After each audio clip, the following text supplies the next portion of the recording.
The mob's roar fills the square, their fingers pointing, jeering, as Ilara kneels before them, bound, humiliated. The executioner's axe rises, its cold steel gleaming in the early morning sun. The crowd's breath catches this is it. The moment of her destruction. The blade falls, but it never meets its mark. A hand shoots out from the shadows, impossibly fast, catching the axe mid-swing.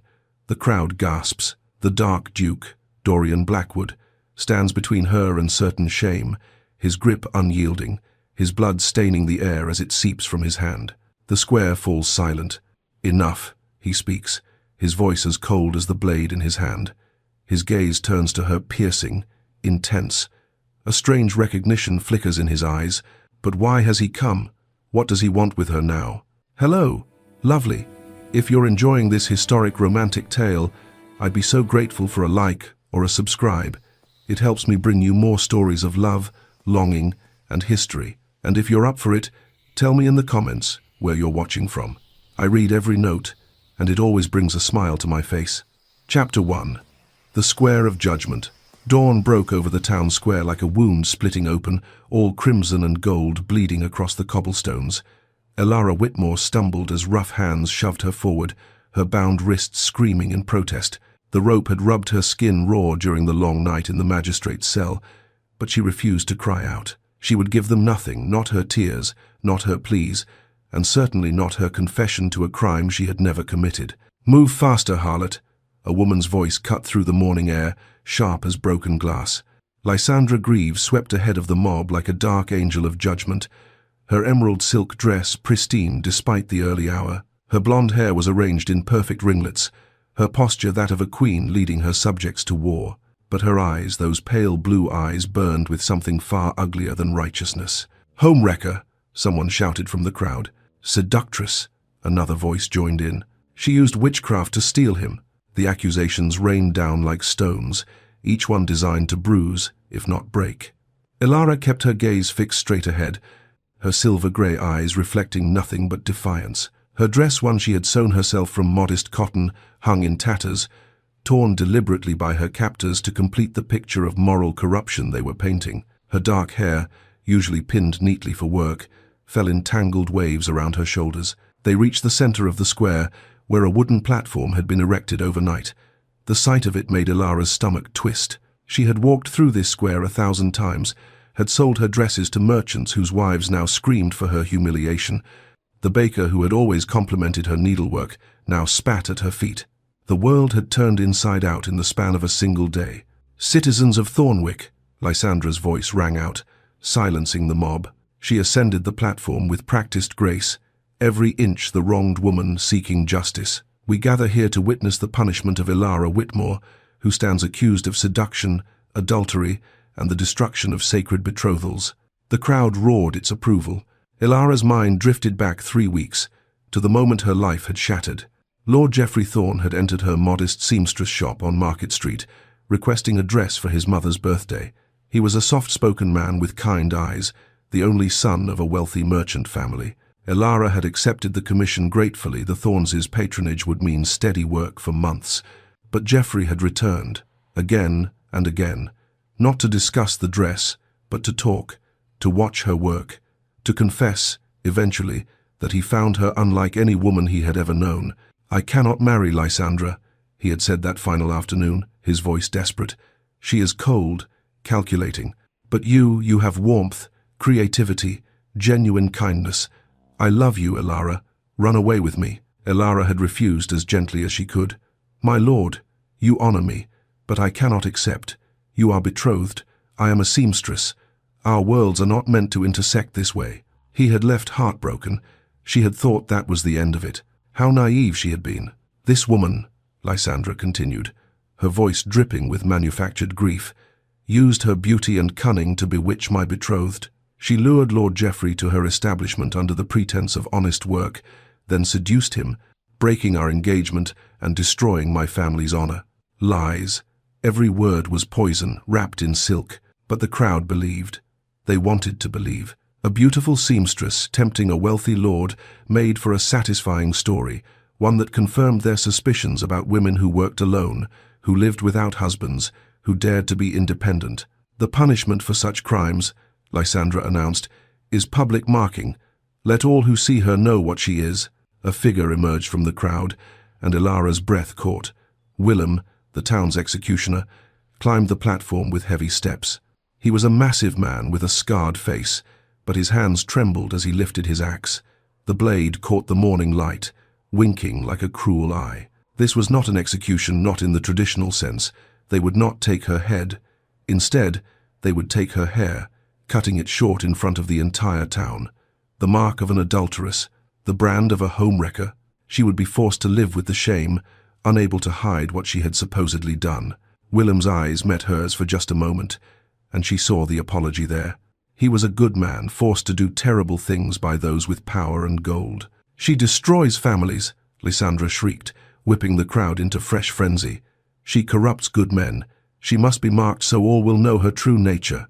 The mob pressed closer, their faces twisted with righteous fury. Ilara was forced to her knees, her bound hands useless at her sides. Two men held her shoulders, preventing any chance of escape. Willem raised the axe high. His face was ashen, sweat beading on his brow despite the cool morning air. Time seemed to slow. Ilara could hear her own heartbeat, loud as a drum. She could smell the morning bread from the baker's shop, incongruously pleasant. She could feel the rough wood of the platform beneath her knees, digging into her skin through her torn dress. She closed her silver-grey eyes and thought of her mother. Ilara remembered so little, just fragments really. A gentle voice singing lullabies, soft hands braiding her hair, and eyes, silver-grey like her own, filled with a sadness Ilara had been too young to understand. "Is this how you died, mother?" she wondered. Condemned by lies, destroyed by those with power. The axe began its descent. Then everything changed. A shadow cut through the crowd like a blade through water, moving with such speed and purpose that people scattered without thinking. A figure emerged from the sea of bodies, tall, imposing, dressed entirely in black as though he wore the night itself. Dorian Blackwood, the Dark Duke, stepped onto the platform. Ilara's eyes flew open at the collective gasp from the crowd. She had never seen him before, but she knew him instantly. Everyone in Thornwick knew of Duke Blackwood, though few had ever glimpsed him.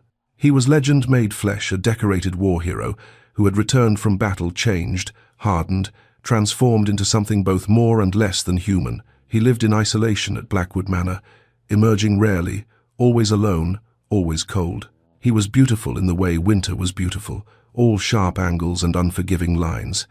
His face could have been carved from marble, pale and perfect, with eyes so dark they seemed black. Those eyes swept across the crowd with casual menace, and grown men took involuntary steps backward. Then his bare hand shot out with impossible speed, catching Willem's descending axe mid-swing. The blade bit into his palm.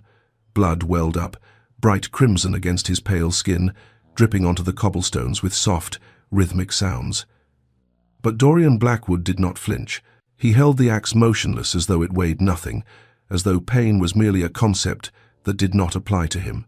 Enough. The single word was spoken quietly, almost conversationally, but it carried such weight, such absolute authority, that the entire square fell into stunned silence. Even the morning birds seemed to stop singing. Willem released the axe handle and stumbled backward, his face flooding with relief. The weapon clattered to the platform as Dorian let it fall, his blood now marking the wood. The Duke's gaze swept across the crowd once more, then locked onto Ilara's face. Their eyes met silver-grey and midnight black, and something flickered in his expression. Recognition? Surprise? Ilara could not name it, but she felt it like a physical force, stealing what remained of her breath. The moment passed, gone so quickly she might have imagined it. "This woman is under my protection now." Dorian's voice remained quiet but carried to every corner of the square. "Anyone who challenges this answers to me." Lysandra pushed forward, her composure cracking.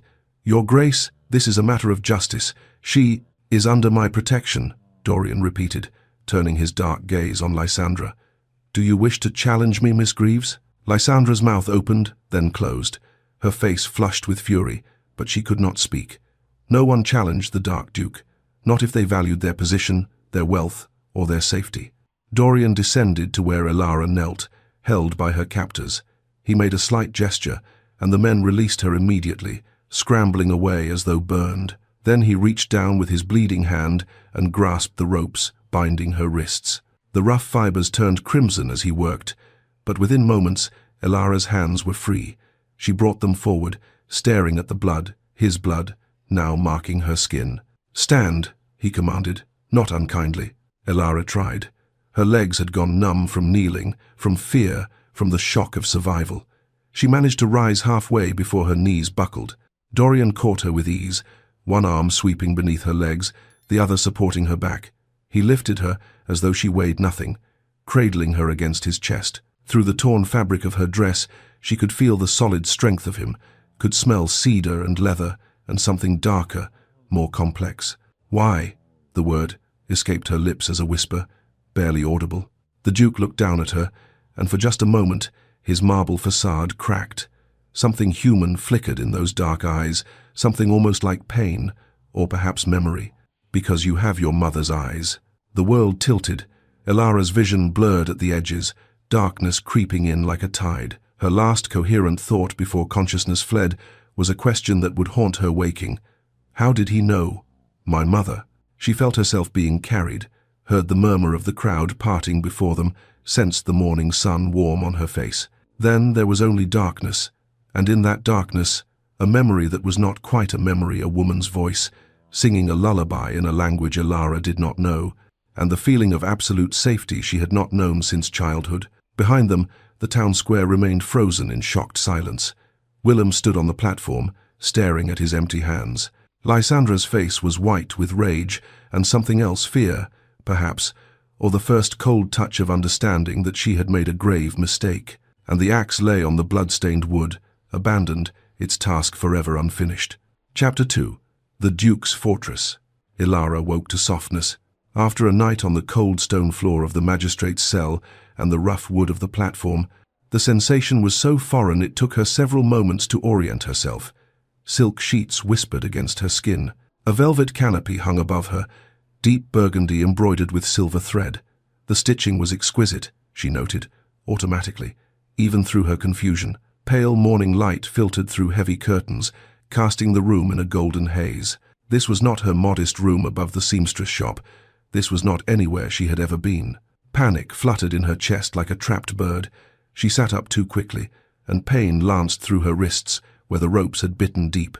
Her head swam, memories flooding back in a disorienting rush. The square, the axe, the blood, and him, the dark Duke, catching the blade with his bare hand, his dark eyes boring into hers. "Because you have your mother's eyes. Easy now, child. You're safe." Elara's gaze snapped to the source of the voice. An older woman sat in a chair beside the bed, her hands folded calmly in her lap. She had kind eyes, warm brown, and crinkled at the corners from years of smiling. Her grey hair was pulled back in a neat bun, and she wore a simple but well-made dress of charcoal wool, the uniform of a head servant in a wealthy household. "Who are you?" Elara's voice came out rough, her throat dry. "Mrs. Beatrice Thornwood, housekeeper of Blackwood Manor, and you, my dear, are in the guest chambers." The woman rose with practiced grace, pouring water from a crystal pitcher into a glass. "Drink slowly. You've had quite an ordeal." Elara accepted the glass with trembling hands, noticing for the first time that someone had cleaned and bandaged her wrists. The water was cool and sweet, and she had to resist the urge to gulp it down. "Why would the Duke save me?" The question burst out before she could stop it. "What does he want?" Beatrice's expression remained carefully neutral, but something flickered in those kind eyes, sympathy, perhaps, or understanding. "His Grace has his reasons, child, reasons that are his to share, not mine." "That's not an answer." "No," Beatrice agreed with a small smile, "but it's the only one I can give you right now. Come, let me help you bathe and dress properly. You'll feel better once you're clean." The bathing room was attached to the chambers, another luxury Elara had never experienced. The copper tub was already filled with steaming water, and someone had laid out fresh clothing, a simple dress of deep blue wool, far finer than anything Elara had owned, but modest in style. Her seamstress's eye noted the quality immediately. The fabric was expensive but not ostentatious, the cut flattering but not frivolous. As Beatrice helped her into the tub, Elara's hands were still too unsteady to manage alone. The older woman began to speak in a careful, measured tone. "I served another great house before this one, many years ago." She worked lavender-scented soap through Elara's tangled hair with gentle hands. The Ashford family. Perhaps you've heard of them? Ilara's breath caught. Ashford. That's what he said, that my mother's name was Isolde Ashford. Beatrice's hands stilled for just a moment, then resumed their work. Your mother, Isolde, was the kindest lady I ever knew.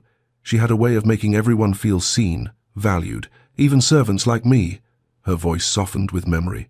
When I saw your eyes yesterday, those distinctive silver-grey eyes, I knew who you were immediately. You knew my mother? Ilara twisted in the tub to look at Beatrice, water sloshing over the sides. Please, tell me about her. I remember almost nothing. But Beatrice's expression had shuttered, becoming professionally pleasant once more. The Duke will explain the rest. It's not my place to speak of such matters, she urged Ilara back around. Now hold still while I rinse your hair. Frustration burned in Ilara's chest, but she sensed that pushing would yield nothing. Beatrice Thornwood was loyal to her employer first, kind stranger second. Once bathed and dressed, Ilara found herself alone in the guest chambers. Beatrice had left her with instructions to rest, but rest was impossible. Her mind churned with questions, each one more troubling than the last. She moved to the window, pulling back the heavy curtain. Blackwood Manor stretched before her in the morning light, a sprawling Gothic estate of grey stone and sharp angles. Gardens that had once been manicured now grew somewhat wild, though not entirely neglected. Everything spoke of past grandeur maintained but not celebrated, wealth spent on necessity rather than display. The door was unlocked. She tested it, almost without thinking, surprised when it opened freely. So, she was not a prisoner, then. Not exactly. Ilara stepped into the corridor, her borrowed shoes silent on thick carpet. The hallway was lined with portraits, generations of Blackwood ancestors, staring down with stern expressions. She walked slowly, studying each face, looking for some hint of the man who had saved her in those painted features. There at the end of the hall, a more recent portrait. A younger Dorian Blackwood, perhaps 10 years past, in military dress. He looked different, then still serious. But there was life in his eyes, a light that the man she had met in the square no longer possessed. What had happened to extinguish it? Miss? Ilara spun to find a young maid watching her nervously from a doorway. The girl couldn't have been more than 16, with auburn hair and freckles scattered across her nose. I'm sorry, I didn't mean to startle you, Ilara said quickly. I was just... It's all right, miss. The maid glanced down the corridor, then stepped closer, lowering her voice. I'm Jenny. I wanted to warn you there was a woman here this morning. Beautiful, blonde, wearing green silk. She was asking about you. Lysandra. Ilara's stomach clenched. What did she want? Jenny's eyes darted nervously. She offered me money for information about you, about whether you were really here, what condition you were in, what the Duke said. The girl straightened her shoulders. I told her nothing, miss. Mrs. Thornwood would dismiss me instantly. And besides, what she tried to do to you in the square. She shook her head. That wasn't justice. That was cruelty. Something warm unfurled in Ilara's chest. Thank you, Jenny. That was brave of you. The maid flushed with pleasure but glanced around again anxiously. Just be careful, miss. She's not done with you. I could see it in her eyes. She was angry that His Grace interfered. Very angry. After Jenny hurried away, Ilara continued her exploration with a new weight of understanding. Escaping the square had been just the beginning. Lysandra Greaves had power, wealth, and connections. One man's protection, even a duke's, might not be enough. She found herself in what was clearly the main hall, a cavernous space with a grand staircase and more portraits. Here, the servants moved with quiet efficiency, and Ilara noticed something curious. They didn't whisper and scatter like frightened mice when they saw her. Instead, they nodded respectfully, their expressions curious but not hostile. Whatever reputation the Dark Duke had, his household served him with something that looked more like respect than fear. Miss Whitmore. The voice came from above. Ilara looked up to find a butler, elderly, distinguished, with impeccable posture, descending the stairs. His Grace requests your presence in his study, if you would follow me. It was not truly a request, Ilara understood, but neither was it a command. She nodded and followed the butler through a maze of corridors, noting details with her trained eye. The fabrics here were expensive velvet curtains, silk cushions, but many showed signs of age, a curtain with slightly faded edges, a chair with expertly mended upholstery. Dorian Blackwood had wealth, but he spent it carefully, maintained rather than replaced, preserved rather than paraded. The study door was heavy oak, carved with intricate patterns. The butler knocked once, received a muffled response, and opened it, gesturing for Alara to enter. The room took her breath away. 3 walls were lined, floor to ceiling, with books, their leather spines creating a tapestry of colors and textures. Military maps covered the 4th wall and spread across a massive desk of dark wood. The morning sun streamed through tall windows, illuminating dust motes that danced in the air like tiny stars. And there, behind the desk, sat the Dark Duke. He looked up as she entered, and Alara was struck again by the austere beauty of him, all sharp edges and controlled power. His injured hand was neatly bandaged, but he held a pen in it without apparent difficulty, making notations on a document. "Miss Whitmore, please, sit." He gestured to a chair across from his desk. Alara sat, acutely aware of his gaze on her. She found herself unconsciously tracing the pattern in the chair's upholstery, a complex damask weave that spoke of quality craftsmanship. "You worked with fabric." It was a statement, not a question. Alara's hand stilled. She met his dark eyes directly. "I was a seamstress. A good one." Something that might have been respect flickered across his face. I suspect my shop is gone by now. Lysandra would have seen to that." The bitterness in her voice surprised even her. Dorian set down his pen with deliberate care. "Lysandra Greaves will not rest until you're destroyed. You understand that, I hope. This morning she came here, attempting to gather information." "I know. Your maid, Jenny, told me." "Good. Jenny has sense." He leaned back in his chair, studying her. "Which brings us to the pertinent question. Why do you suppose I intervened?" Alara lifted her chin. "You tell me, Your Grace. Why do you care what happens to a seamstress falsely accused?" For a long moment, he said nothing. Then, "Because your mother saved my life once. I owe her a debt." The words hung in the air between them, heavy with unspoken history. "I don't understand," Alara whispered. "You will." Dorian stood, moving to the window. With his back to her, he continued, "I'm offering you protection. You'll remain here at Blackwood Manor until I determine your situation. Your safety, your position." "My situation?" Anger sparked in Alara's chest. "I'm not trading one prison for another, Your Grace. If I'm to stay, I want to understand why." He turned back to her, and for the first time, a slight smile curved his lips, cold, calculating, but oddly amused. "The alternative is returning to that square, to Lysandra's mercy, such as it is. Choose."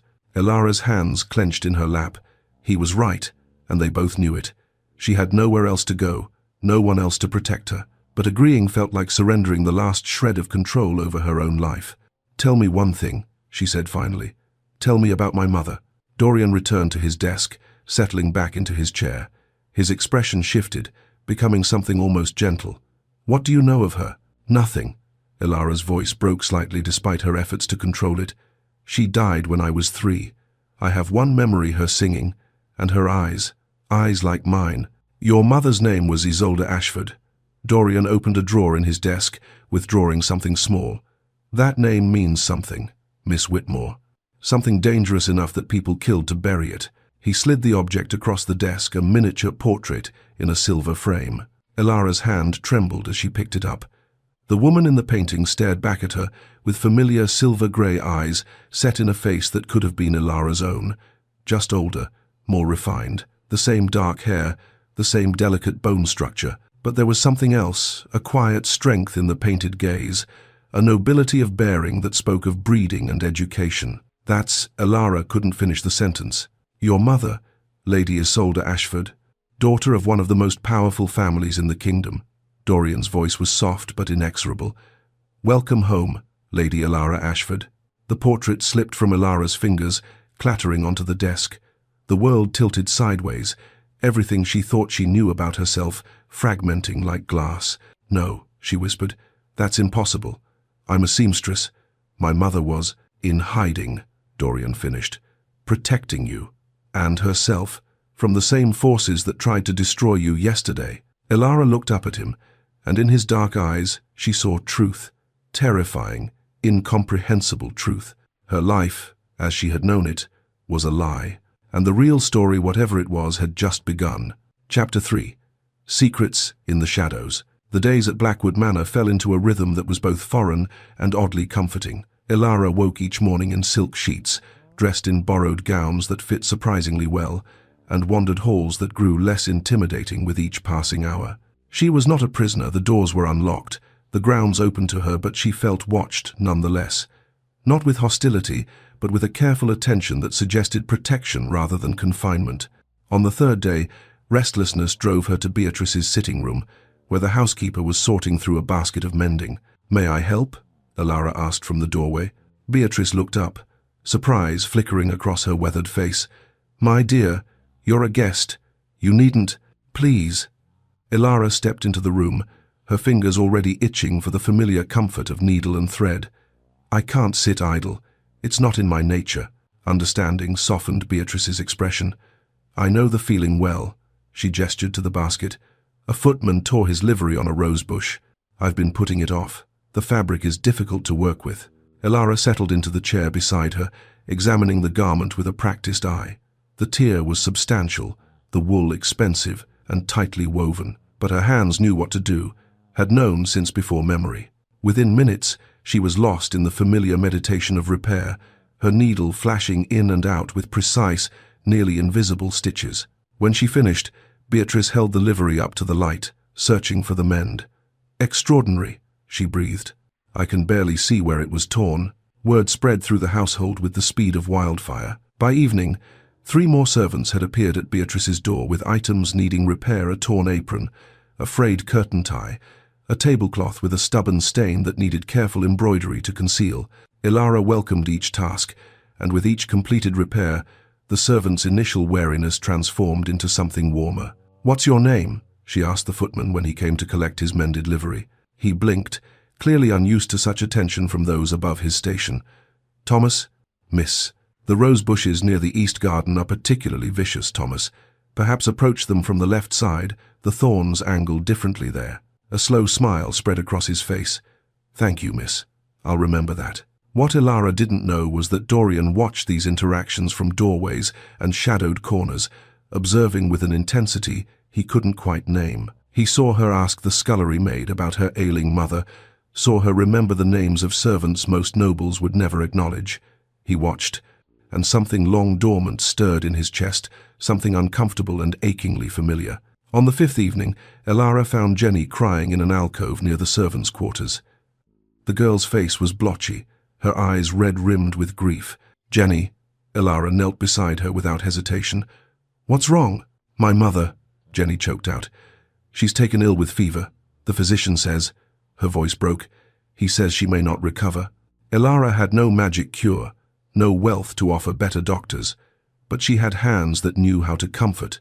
So she gathered the trembling girl close and began to braid her hair with gentle, methodical movements, the same way she imagined her own mother might have done in those lost years before memory began. "Tell me about her," Elara said softly. "Tell me what makes her special." Jenny talked through her tears stories of a mother who sang while cooking, who made everything feel safe, who sacrificed so her daughter could work in a great house rather than the factories. And Elara listened, braiding and smoothing, offering the simple gift of presence. From the shadows of the corridor, Dorian stood frozen. The scene before him had cracked something open inside his chest. Elara's hands in Jenny's hair, her quiet murmur of comfort, it was achingly familiar. His sister Amelia had braided his hair just so when he was small, before fever had taken her, before the world had taught him that kindness was a weakness to be exploited. He turned away before either woman could see him, but the image followed him back to his study, where he poured brandy with unsteady hands.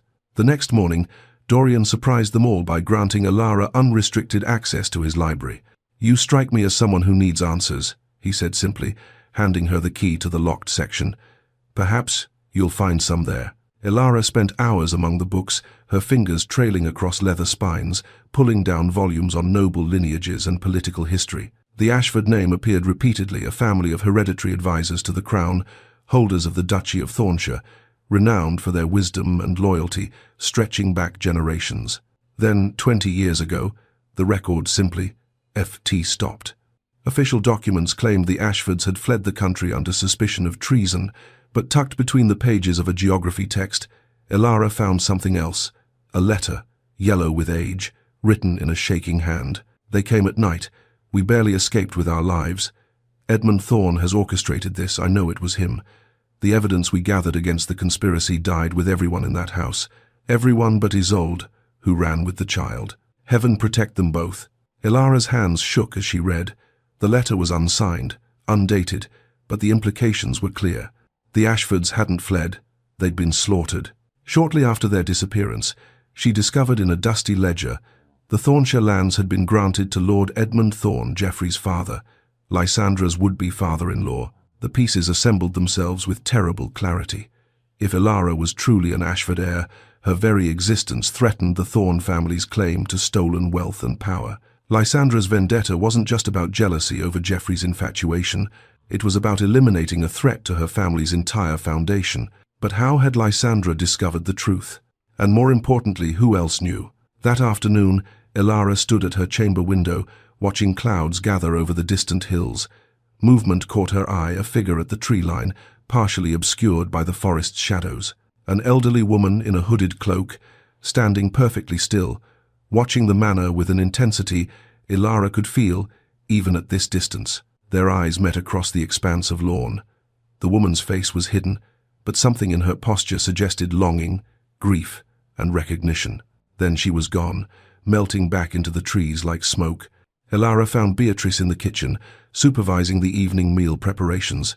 There was a woman watching the manor, elderly, in a dark cloak. Do you know who? Beatrice's face went white as fresh linen. Where? The tree line, east side. She was just standing there, watching. Do you know her? Stay away from the windows today, child. Beatrice gripped Ilara's arm with surprising strength. Please, don't go outside. Don't stand where you can be seen. Beatrice, who was she? But the housekeeper's lips pressed into a thin line, and no amount of pressing could make her speak further. That night, sleep eluded Ilara. Near midnight, she gave up and made her way to the library, seeking comfort among the books.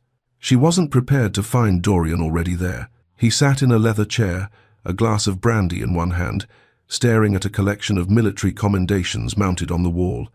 He didn't turn when she entered, but his voice emerged from the darkness. Can't sleep either. Too many questions, Ilara admitted, settling into a chair across from him. Too few answers. The burden of an active mind. He took a slow sip of brandy. I saved you for strategic reasons initially. I won't lie about that. The bluntness surprised her. Strategic. The Ashford claim could destabilize the Thornes, which benefits me. His voice was flat, emotionless, the Dark Duke fully present. Edmund Thorne destroyed my life 10 years ago. I've waited a decade for an opportunity to return the favor. Ilara should have felt used, manipulated. Instead, she felt the weight of shared pain. What did he do? In the darkness, Dorian's story emerged like blood from a wound. 10 years ago, he'd been different. A decorated military commander engaged to a woman named Catherine, best friends with Lord Edmund Thorne. He'd trusted Edmund with sensitive military information, only to discover that Edmund had sold those secrets to the enemy and framed Dorian for the treason. Catherine believed the lies. Dorian's voice roughened. She broke our engagement publicly and married Edmund 3 months later. I was court-martialed, barely escaped execution through lack of evidence. But the scandal destroyed me socially. He gestured vaguely at the manor around them. So I retreated here, built walls, learned that trusting anyone was a fool's errand. What happened to Catherine? Died in childbirth 5 years ago. Edmund's guilt drove him to drink. He's a shadow now, barely functional. His son Geoffrey grew up in that poisoned household, seeking escape in fantasies of innocent seamstresses. A bitter laugh. The sins of the fathers, as they say. But today, Dorian continued, his voice dropping to something raw and honest, I watched you comfort Jenny. You braided her hair the way my sister used to braid mine before she died. The confession hung in the air between them. I'd forgotten, he said quietly, that people could be kind without agenda, that comfort could be offered without expectation of return. You've reminded me of something I thought I'd lost forever. Ilara leaned forward, seeing for the first time the man beneath the cold exterior. What happened to you? His dark eyes met hers. The same thing that happened to you. Someone lied, and everyone believed it. The understanding that passed between them was a living thing, tangible and fierce. They were both casualties of other people's greed and betrayal, both condemned by lies, both fighting to reclaim truth from the ashes. Dorian stood to leave, but paused at the doorway. The dress you were wearing when they arrested you, you made it? Elara nodded, confused by the question. The stitching was extraordinary. The detail work on the bodice used a technique I've only seen in royal garments. Where did you learn it? I don't know. Elara looked down at her hands as though they belonged to a stranger. My mother taught me, supposedly. I don't remember learning any of it, but my hands remember. They've always known things my mind doesn't. Dorian's eyes widened with something like wonder. Isolde was trained at court. That technique, the way you layer the stitches to create depth and texture, is an Ashford tradition, passed mother to daughter for generations. It's documented in the royal archives. He crossed back to her, kneeling so they were eye level. Don't you see, Elara? You carry her legacy in your fingertips. That's proof no court can deny. Your mother survived long enough to teach you the one thing that could prove your heritage beyond any doubt. Elara stared at her hands, these ordinary hands that had sewn dresses for merchants' wives, that had stitched by candlelight to earn pennies, that had never known they carried the legacy of nobility in their muscle memory. She was protecting me, Elara whispered. Even in hiding, even in poverty, she was giving me proof of who I am. She was giving you a weapon, Dorian corrected gently, one that Lysandra and Edmund and all their conspirators never suspected. He stood, returning to the doorway. Get some rest, Lady Elara. Tomorrow, we begin gathering the evidence you'll need to reclaim what's yours. And your revenge? Elara asked quietly. Is that what this is? Dorian looked back, his expression unreadable in the shadows. Perhaps it started that way, but watching you these past days, the way you treat people with dignity, the way you refuse to be broken, I find I care less about revenge and more about justice. There's a difference, I'm learning. One you've taught me. He disappeared into the corridor, leaving Elara alone with her thoughts, her questions, and the growing certainty that everything, her life, her identity, perhaps even her heart, was about to change in ways she couldn't yet imagine. Outside, hidden in the tree line, the elderly woman in the hooded cloak watched Elara's window until the candle went dark. Then she melted back into the forest, a ghost protecting her last remaining treasure from the shadows. Chapter 4. The Dinner of Deception. Dorian found Elara in the library, 3 days after their midnight conversation, surrounded by books on heraldry and noble protocols. She looked up as he entered, wariness and curiosity warring in her expression. We need to establish your presence publicly, he said without preamble. A formal dinner, influential nobles. Let the Thorns know you exist and are under my protection. Elara set down the volume she'd been studying. You want to parade me like a prize horse. I want to make you visible. Dorian moved to the window, his back to her. Right now you're a ghost easy to eliminate, easier to deny. But if Lord Pemberton, Lady Ashworth, and others of consequence see you, acknowledge you, then you become real, substantial, harder to make disappear. And what will you tell them? That you're my ward, the daughter of an old friend. He turned back to face her. A carefully constructed partial truth. They'll suspect more, but they can't act without proof and a clear claim. This buys us time. Elara studied him, trying to read the man behind the marble facade. Time for what? To gather evidence, to build your case. His dark eyes held hers. To keep you alive long enough to reclaim what was stolen. The dinner was set for Friday evening. On Thursday afternoon, Beatrice appeared at Elara's door with an armful of gowns borrowed from the manor's storage dresses that had belonged to Dorian's mother and sister, preserved but outdated. His Grace thought one of these might suit, Beatrice said, laying them across the bed. Elara examined each with her seamstress's critical eye. Her fingers traced seams, tested fabric weight, assessed cuts and proportions. This one, the neckline would overwhelm my frame. This fabric is too heavy for the current fashion. I'd look like I'm wearing a costume. And this. She held up a pale pink confection. The color would wash me out entirely. Beatrice sighed. I feared as much. These are 20 years old at least. Do you have fabric? Elara asked suddenly. Good fabric, and scissors, and thread? Understanding dawned on the housekeeper's face. You want to make something. I'm an Ashford, aren't I? Elara's chin lifted with newfound determination. Let me look like one. Beatrice led her to a storage room filled with bolts of fabric, remnants of the manor's more prosperous days. Elara's hands trembled as she touched silk and velvet, her mind already designing, calculating, creating. She selected a deep midnight blue silk and silver brocade, the Ashford colours she'd discovered in her research. Subtle, she murmured, but unmistakable to those who know. She worked through the night, her needle flashing in candlelight, her fingers remembering techniques her conscious mind had never learned. The bodice took shape with intricate layered stitching, the Ashford tradition Dorian had identified. The skirt fell in elegant lines, modern but with classical proportions that spoke of timeless nobility. Silver thread created delicate patterns at the hem and cuffs, catching light like starlight on water. By dawn, exhaustion clouded her vision, but the gown was complete. Friday evening arrived with the inevitability of fate. Beatrice helped her dress, lacing the bodice, arranging her hair in an elegant style that revealed the graceful column of her neck. When Elara finally looked in the mirror, she barely recognized herself. The seamstress had vanished, replaced by someone who looked like she belonged in portrait galleries and royal courts. She descended the grand staircase with her heart pounding. Dorian waited in the entrance hall, consulting with the butler about the evening's arrangements. He turned as her footsteps whispered on the stairs and froze mid-step. For a long moment, he simply stared. Something flickered across his face. Surprise, admiration, something deeper she couldn't name.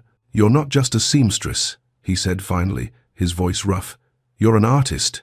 Elara reached the bottom of the stairs, meeting his gaze with newfound confidence. "I'm an Ashford. We create beauty that lasts." The ghost of a smile touched his lips. "That you do."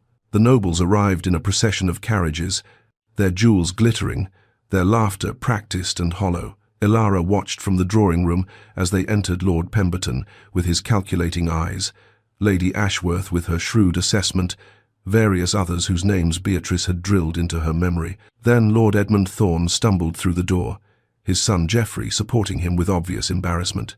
Edmund was a ruin of a man, face bloated, clothes expensive but rumpled, the stench of alcohol preceding him. This was the man who had destroyed Dorian, who had stolen Ashford lands, who had built his fortune on betrayal and blood. And on his other arm, resplendent in emerald silk, was Lysandra Greaves. Their eyes met across the room, and Lysandra's face transformed. Shock, then fury, then a hatred so pure it was almost beautiful in its intensity. She had clearly believed Elara broken, hidden, defeated. Finding her here, alive, dressed in Ashford colours and standing beside the Duke, it was a slap across the face. "Miss Greaves," Dorian said smoothly, all cold courtesy. "How unexpected. I wasn't aware you'd accepted my invitation." Lord Thorne graciously included me. Lysandra's smile was poisonous honey. "As his son's betrothed, I have certain obligations to fulfill." So the engagement had been reinstated. With the temptress supposedly vanquished, Lysandra had reclaimed her prize. Geoffrey looked miserable, avoiding Elara's gaze entirely. She felt a distant pity for him, a weak man caught in stronger people's games. Dinner was announced, and they processed to the dining room in order of rank. Dorian escorted Lady Ashworth, leaving Elara to be led by Lord Pemberton. The older man studied her with unconcealed interest. "You're the Duke's ward, I understand." "For the present," Elara replied carefully. "And before that?" "A seamstress in Thornwick." His eyebrows rose. "A working woman. How progressive of Blackwood." The dining room was magnificent, candles reflected in silver, crystal catching light like captured stars. Elara found herself seated between Lord Pemberton and a younger lord she'd been introduced to, but whose name had already slipped her mind. Across the table, Lysandra watched her like a cat watching a wounded bird. The first courses passed in relative civility. Then Lysandra struck. "Tell me, Miss Whitmore," she said, her voice carrying clearly, "how does one transition from stitching dresses to dining with nobility? It must be quite disorienting." "One adapts," Elara replied evenly, "as humans have always done when circumstances change. Charity cases often do struggle with proper etiquette, though." Lysandra's smile sharpened. "All those little rules about which fork to use, how to address one's betters." Elara selected the fish fork with deliberate precision, using it exactly as protocol demanded. "Yes, etiquette can be challenging. Fortunately, proper breeding makes it second nature." Lady Ashworth made a small sound that might have been a suppressed laugh. Lord Pemberton leaned forward, intrigued. "His Grace mentioned you're investigating Miss Whitmore's heritage? Blackwood?" Dorian dabbed his mouth with his napkin, his movements unhurried. "Miss Whitmore is the daughter of an old friend who died years ago. I'm looking into her family connections." "How noble of you!" Lysandra interjected, though one wonders at the timing. Questionable lineages can be so useful when one needs leverage. Leverage? Elara kept her voice sweet, but steel ran beneath it. For those with ambitions beyond their station, a patron can be invaluable. Lysandra's eyes glittered. We all know what you are, Miss Whitmore, a seductress who tricked my Geoffrey, and now you've somehow tricked the Duke. Perhaps you learned these tricks from your mother, assuming she was actually a lady and not a... Elara stood so abruptly her chair scraped against the floor. The entire table fell silent. My mother, she said, her voice trembling with controlled fury, was Lady Isolde Ashford, and she had more honor in her smallest finger than you possess in your entire being. The silence was absolute. Lady Ashworth set down her wineglass with deliberate care. Ashford, I thought I recognized something in you. You have the look, those eyes especially. She tilted her head, studying Elara with new intensity. I knew Isolde years ago. She was extraordinary. This is absurd, Lysandra sputtered. The Ashfords are dead. Everyone knows. Everyone knows what they were told, Lady Ashworth interrupted coolly. But the truth often has a way of surviving, doesn't it? Elara's hands shook. She needed air, needed to escape the weight of all those eyes. If you'll excuse me, she murmured, and fled the dining room before anyone could respond. She found herself in the portrait gallery, pressing her forehead against the cool window glass, trying to steady her breathing. Behind her, the paintings of Blackwood ancestors stared down with their stern, judging faces. Then voices drifted from an adjacent room, the smoking room, where men retired after meals. The door must have been left slightly ajar. The girl is leverage, Blackwood. We all know it. Lord Pemberton's voice. Matter of fact, she's the key to unraveling the Thornshire situation. Dorian's reply was cold, emotionless, the Dark Duke in full force. Edmund Thorne's slurred voice joined in. You can't prove anything. The Ashfords died. Everyone knows they died. I made sure. He stopped, as if realizing he'd said too much. Not everyone died, Dorian said softly, dangerously. And once I have what I need from her bloodline documentation, testimony, proof of lineage, she can live quietly somewhere remote, perhaps a cottage by the sea. Somewhere she'll be safe and out of the way. Elara's heart cracked like ice under pressure. She's useful now, Dorian continued, but sentiment doesn't factor into strategy. It never has. The world tilted. Elara pressed her hand against her mouth to keep from making a sound. She'd been a fool. All his careful kindness, his midnight confessions, his seeming vulnerability, it had all been manipulation. She was a tool, a strategic piece on his chessboard, nothing more. The growing warmth between them, the connection she'd felt, it was an illusion, a lie. She straightened her spine, dried her eyes, and returned to the dining room on shaking legs. The guests had moved to the drawing room for after-dinner drinks. Dorian stood near the fireplace, conversing with Lady Ashworth. Elara walked directly to him, her voice ringing clear in the sudden quiet. Your Grace, I thank you for your hospitality, but I will not be anyone's leverage. Every conversation stopped. Every eye turned to her. I may not have your power or wealth, Elara continued, her voice steady despite the tears threatening to spill. But I have something you clearly lack: integrity. Dorian's face was a study in shock, his mask cracking for the first time in public. Elara, it's Miss Whitmore to you, Your Grace. She turned to address the room. You saved me from one executioner, only to become another kind yourself. Thank you for the lesson in exactly how cruel nobility can be. She walked from the room with her head high, leaving chaos in her wake. Lysandra's delighted laughter followed her into the corridor. An hour later, Dorian found her in her chambers, hastily packing the few belongings she possessed into a worn cloth bag. You were listening. His voice was flat, carefully neutral. Yes, and I heard the truth. Elara didn't turn to face him. I'm a tool to you, a strategic piece on your chessboard. How convenient that I forgot that for a moment. You heard half a conversation out of context. Frustration finally broke through his composure. Those men are dangerous, Elara. I was telling them what they needed to hear, playing a role. Really? She spun to face him, tears streaming now. And which role are you playing with me? The protector? The ally? The man who watches me braid a maid's hair and pretends to feel something human? You know nothing of what you've just done, Dorian said, anger replacing frustration. Pemberton, Edmund, they're vipers. By confronting me publicly, you've shown them weakness, shown them that you matter. And you're different from them. How? Exactly, Ilara's voice broke. You use people, you manipulate, you play games with lives because your heart is too frozen to care about the damage. Dorian stared at her, and for a moment she thought she saw genuine pain in his dark eyes. Then his mask slammed back into place. Pack if you must, he said coldly, but you have nowhere to go. Lysandra will have people watching every road, every inn. Without my protection, you're dead within a week. He turned to leave, paused at the door.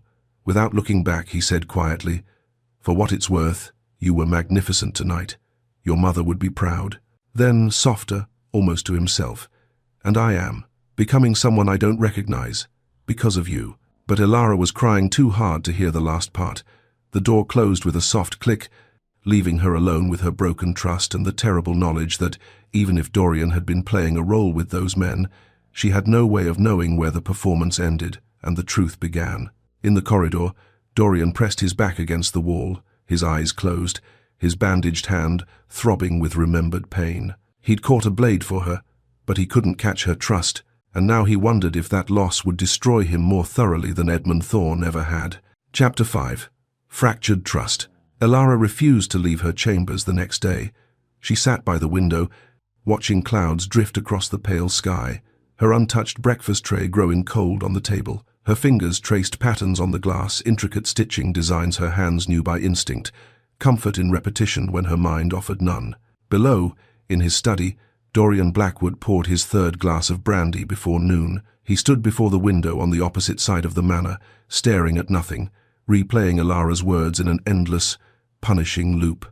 You saved me from one executioner, only to become another kind yourself. He'd faced enemy fire without flinching, endured court-martial with his head held high, survived Catherine's betrayal with his pride intact. But the way Ilara had looked at him last night, with betrayal and disappointment darkening those silver-grey eyes, had shattered something he'd thought long dead. The realization terrified him. He cared what she thought, cared desperately, in a way that made him vulnerable, that gave her power to wound him more thoroughly than Edmund Thorne ever had. A knock interrupted his spiral. Beatrice entered without waiting for permission, her expression stern. "This is madness," she announced. "The girl is upstairs crying, and you're down here drinking yourself into oblivion, both of you too stubborn to take the first step. She thinks I'm using her, because you let her think that." Beatrice crossed her arms. "I've served you for 15 years, Your Grace. I watched you build those walls around your heart, brick by bitter brick, but I've also watched her tear them down in a matter of days.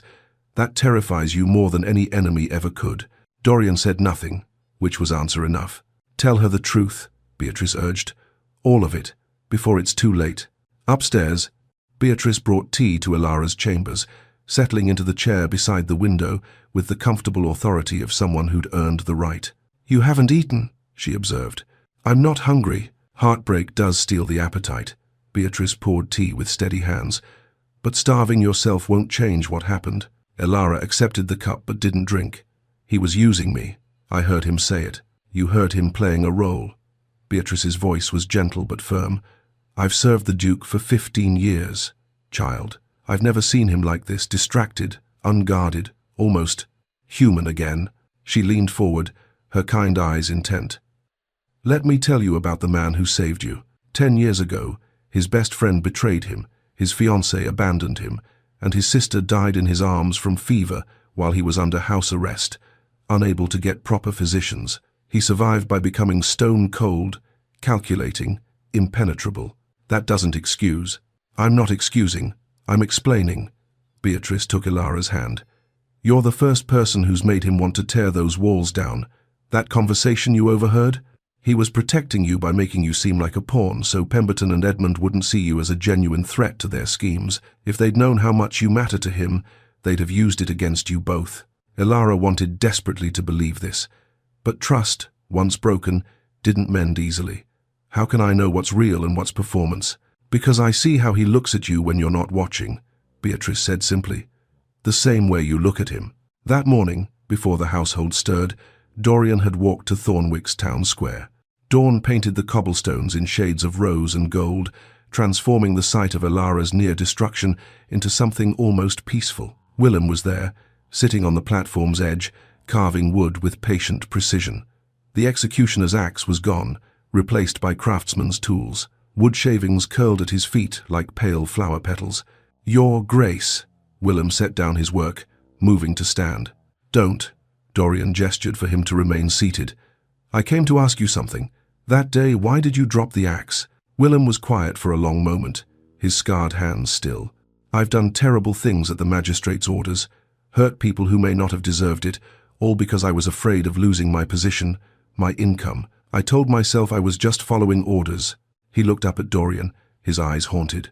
"But when you caught that blade with your bare hand, when you bled for a stranger, I saw someone brave enough to say, 'No more.' You showed me that refusing evil is possible, even when it costs you." His voice roughened. "You freed us both that day, Your Grace, her from the mob and me from the man I'd become." Dorian left the square with Willem's words echoing in his mind. Elara's courage had rippled outward in ways neither of them had anticipated, changing lives, offering possibilities for redemption.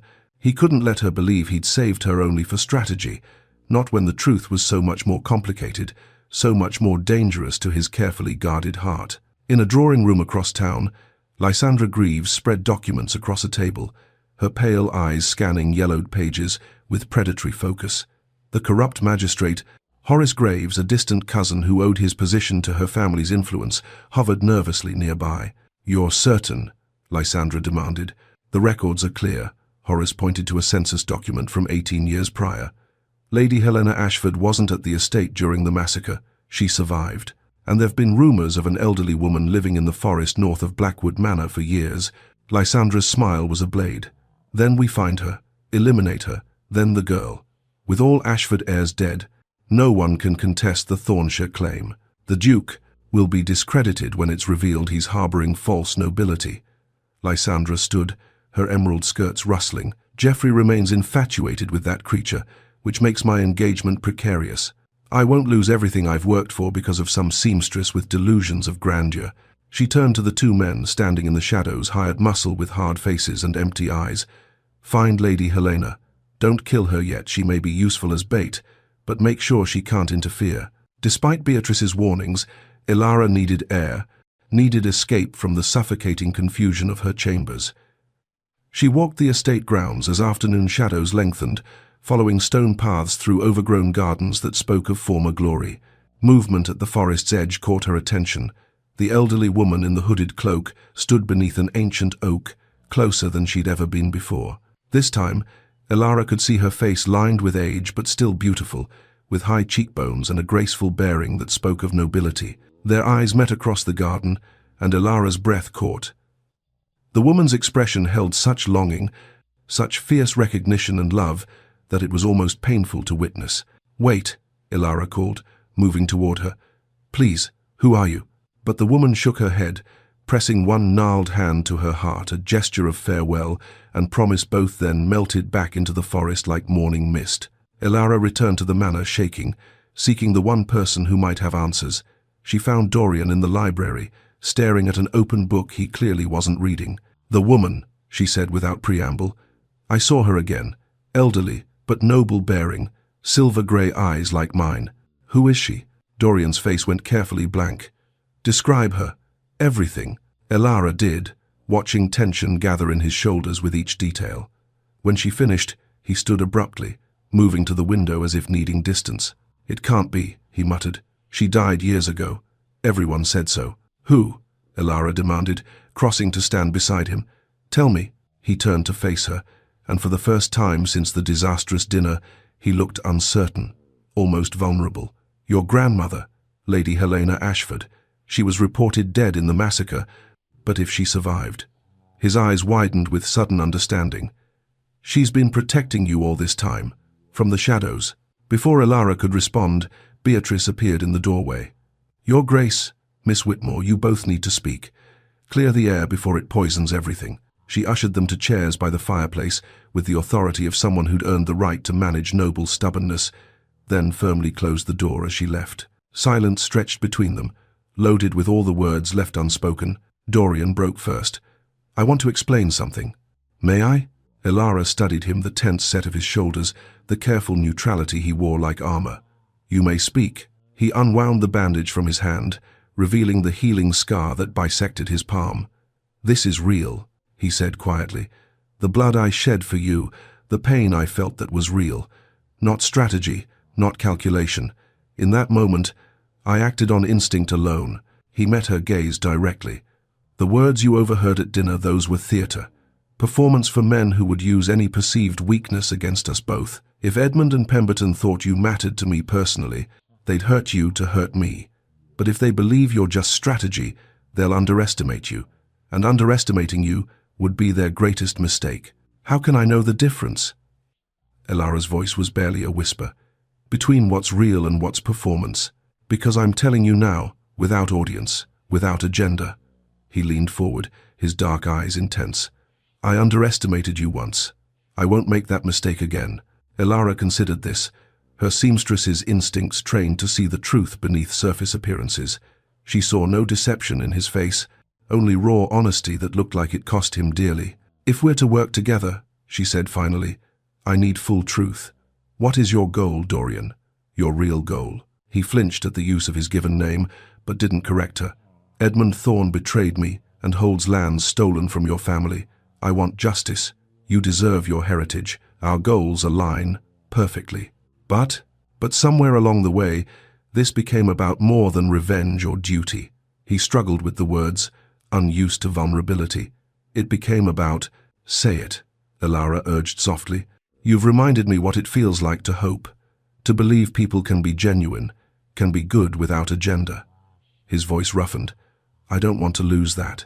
I don't want to lose you." Elara's heart ached with the confession. "Then don't lie to me again, even to protect me, especially to protect me." "Agreed," he extended his scarred hand. "Partners?"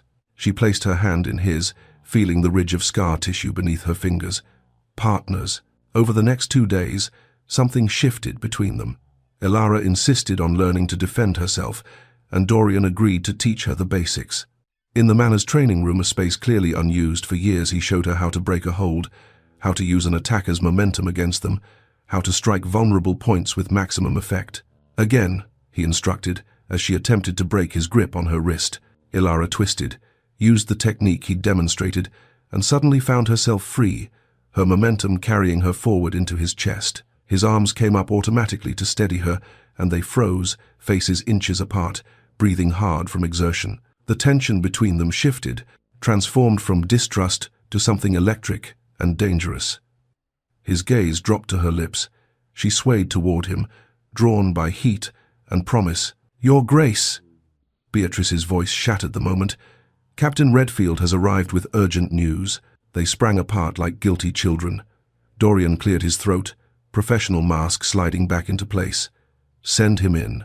Captain Marcus Redfield was a tall man with a soldier's bearing and shrewd eyes that missed nothing, including the flushed faces and labored breathing of the room's occupants. A slight smile tugged at his mouth, but he had the grace not to comment. "Your Grace, Miss Whitmore," he bowed to each in turn, "I bring troubling news. Lysandra Greaves has convinced the magistrate to issue a formal warrant for Miss Whitmore's arrest. She's gathering mercenaries and plans to petition the Crown to revoke your protection on grounds that you're harboring a criminal." "On what grounds?" Dorian demanded. "The original charges, plus new ones: fraud, impersonating nobility, conspiracy." Marcus's expression darkened. "She's also been asking questions about the Ashford massacre, very specific questions. Someone is helping her, feeding her information about what really happened 20 years ago." Dorian and Elara exchanged glances. "We need to move faster," Dorian said. "Elara, it's time you knew everything about your family, everything about what happened and why." Elara straightened her shoulders, that core of steel showing through. "And it's time we stopped reacting and started acting. What's our next move?" Dorian's smile was genuine this time, reaching his eyes. "Our move? You're a quick study in strategy too," Marcus chuckled. "I like her. Your Grace." Dorian looked at Elara with unveiled admiration, something warm and dangerous kindling in his expression. "So do I, Captain, far more than is convenient." Elara felt heat rise to her cheeks, but held his gaze. "Then it's fortunate I'm not particularly interested in being convenient." "Fortunate indeed," Dorian murmured. Marcus cleared his throat. "If you two are quite finished?" They both flushed, but neither looked away from the other. Outside, Hidden in the forest's shadows, Lady Helena Ashford watched the manor with fierce, protective love. She'd seen the mercenaries gathering, knew time was running short. Soon, she would have to step out of hiding, reveal herself, risk everything. But not yet. Not until the moment was right. Her granddaughter was learning to fight, learning to trust, learning to be the Ashford heir she was born to be. Helena would guard her from the shadows a little longer, just until Elara was ready to stand in the light. Chapter 6. The Gathering Storm. The study felt smaller, with 3 people gathered around Dorian's desk, the weight of 20 years of secrets pressing against the walls. Maps and documents covered every surface, bloodlines traced in careful ink, property deeds with forged signatures, letters stained with age and urgency. Captain Marcus Redfield stood at attention, though his posture softened when he looked at Elara. "What I'm about to tell you, Miss Whitmore, has been buried under lies and murder for 2 decades, but you deserve to know the truth of what was stolen from you." Elara's hands clenched in her lap.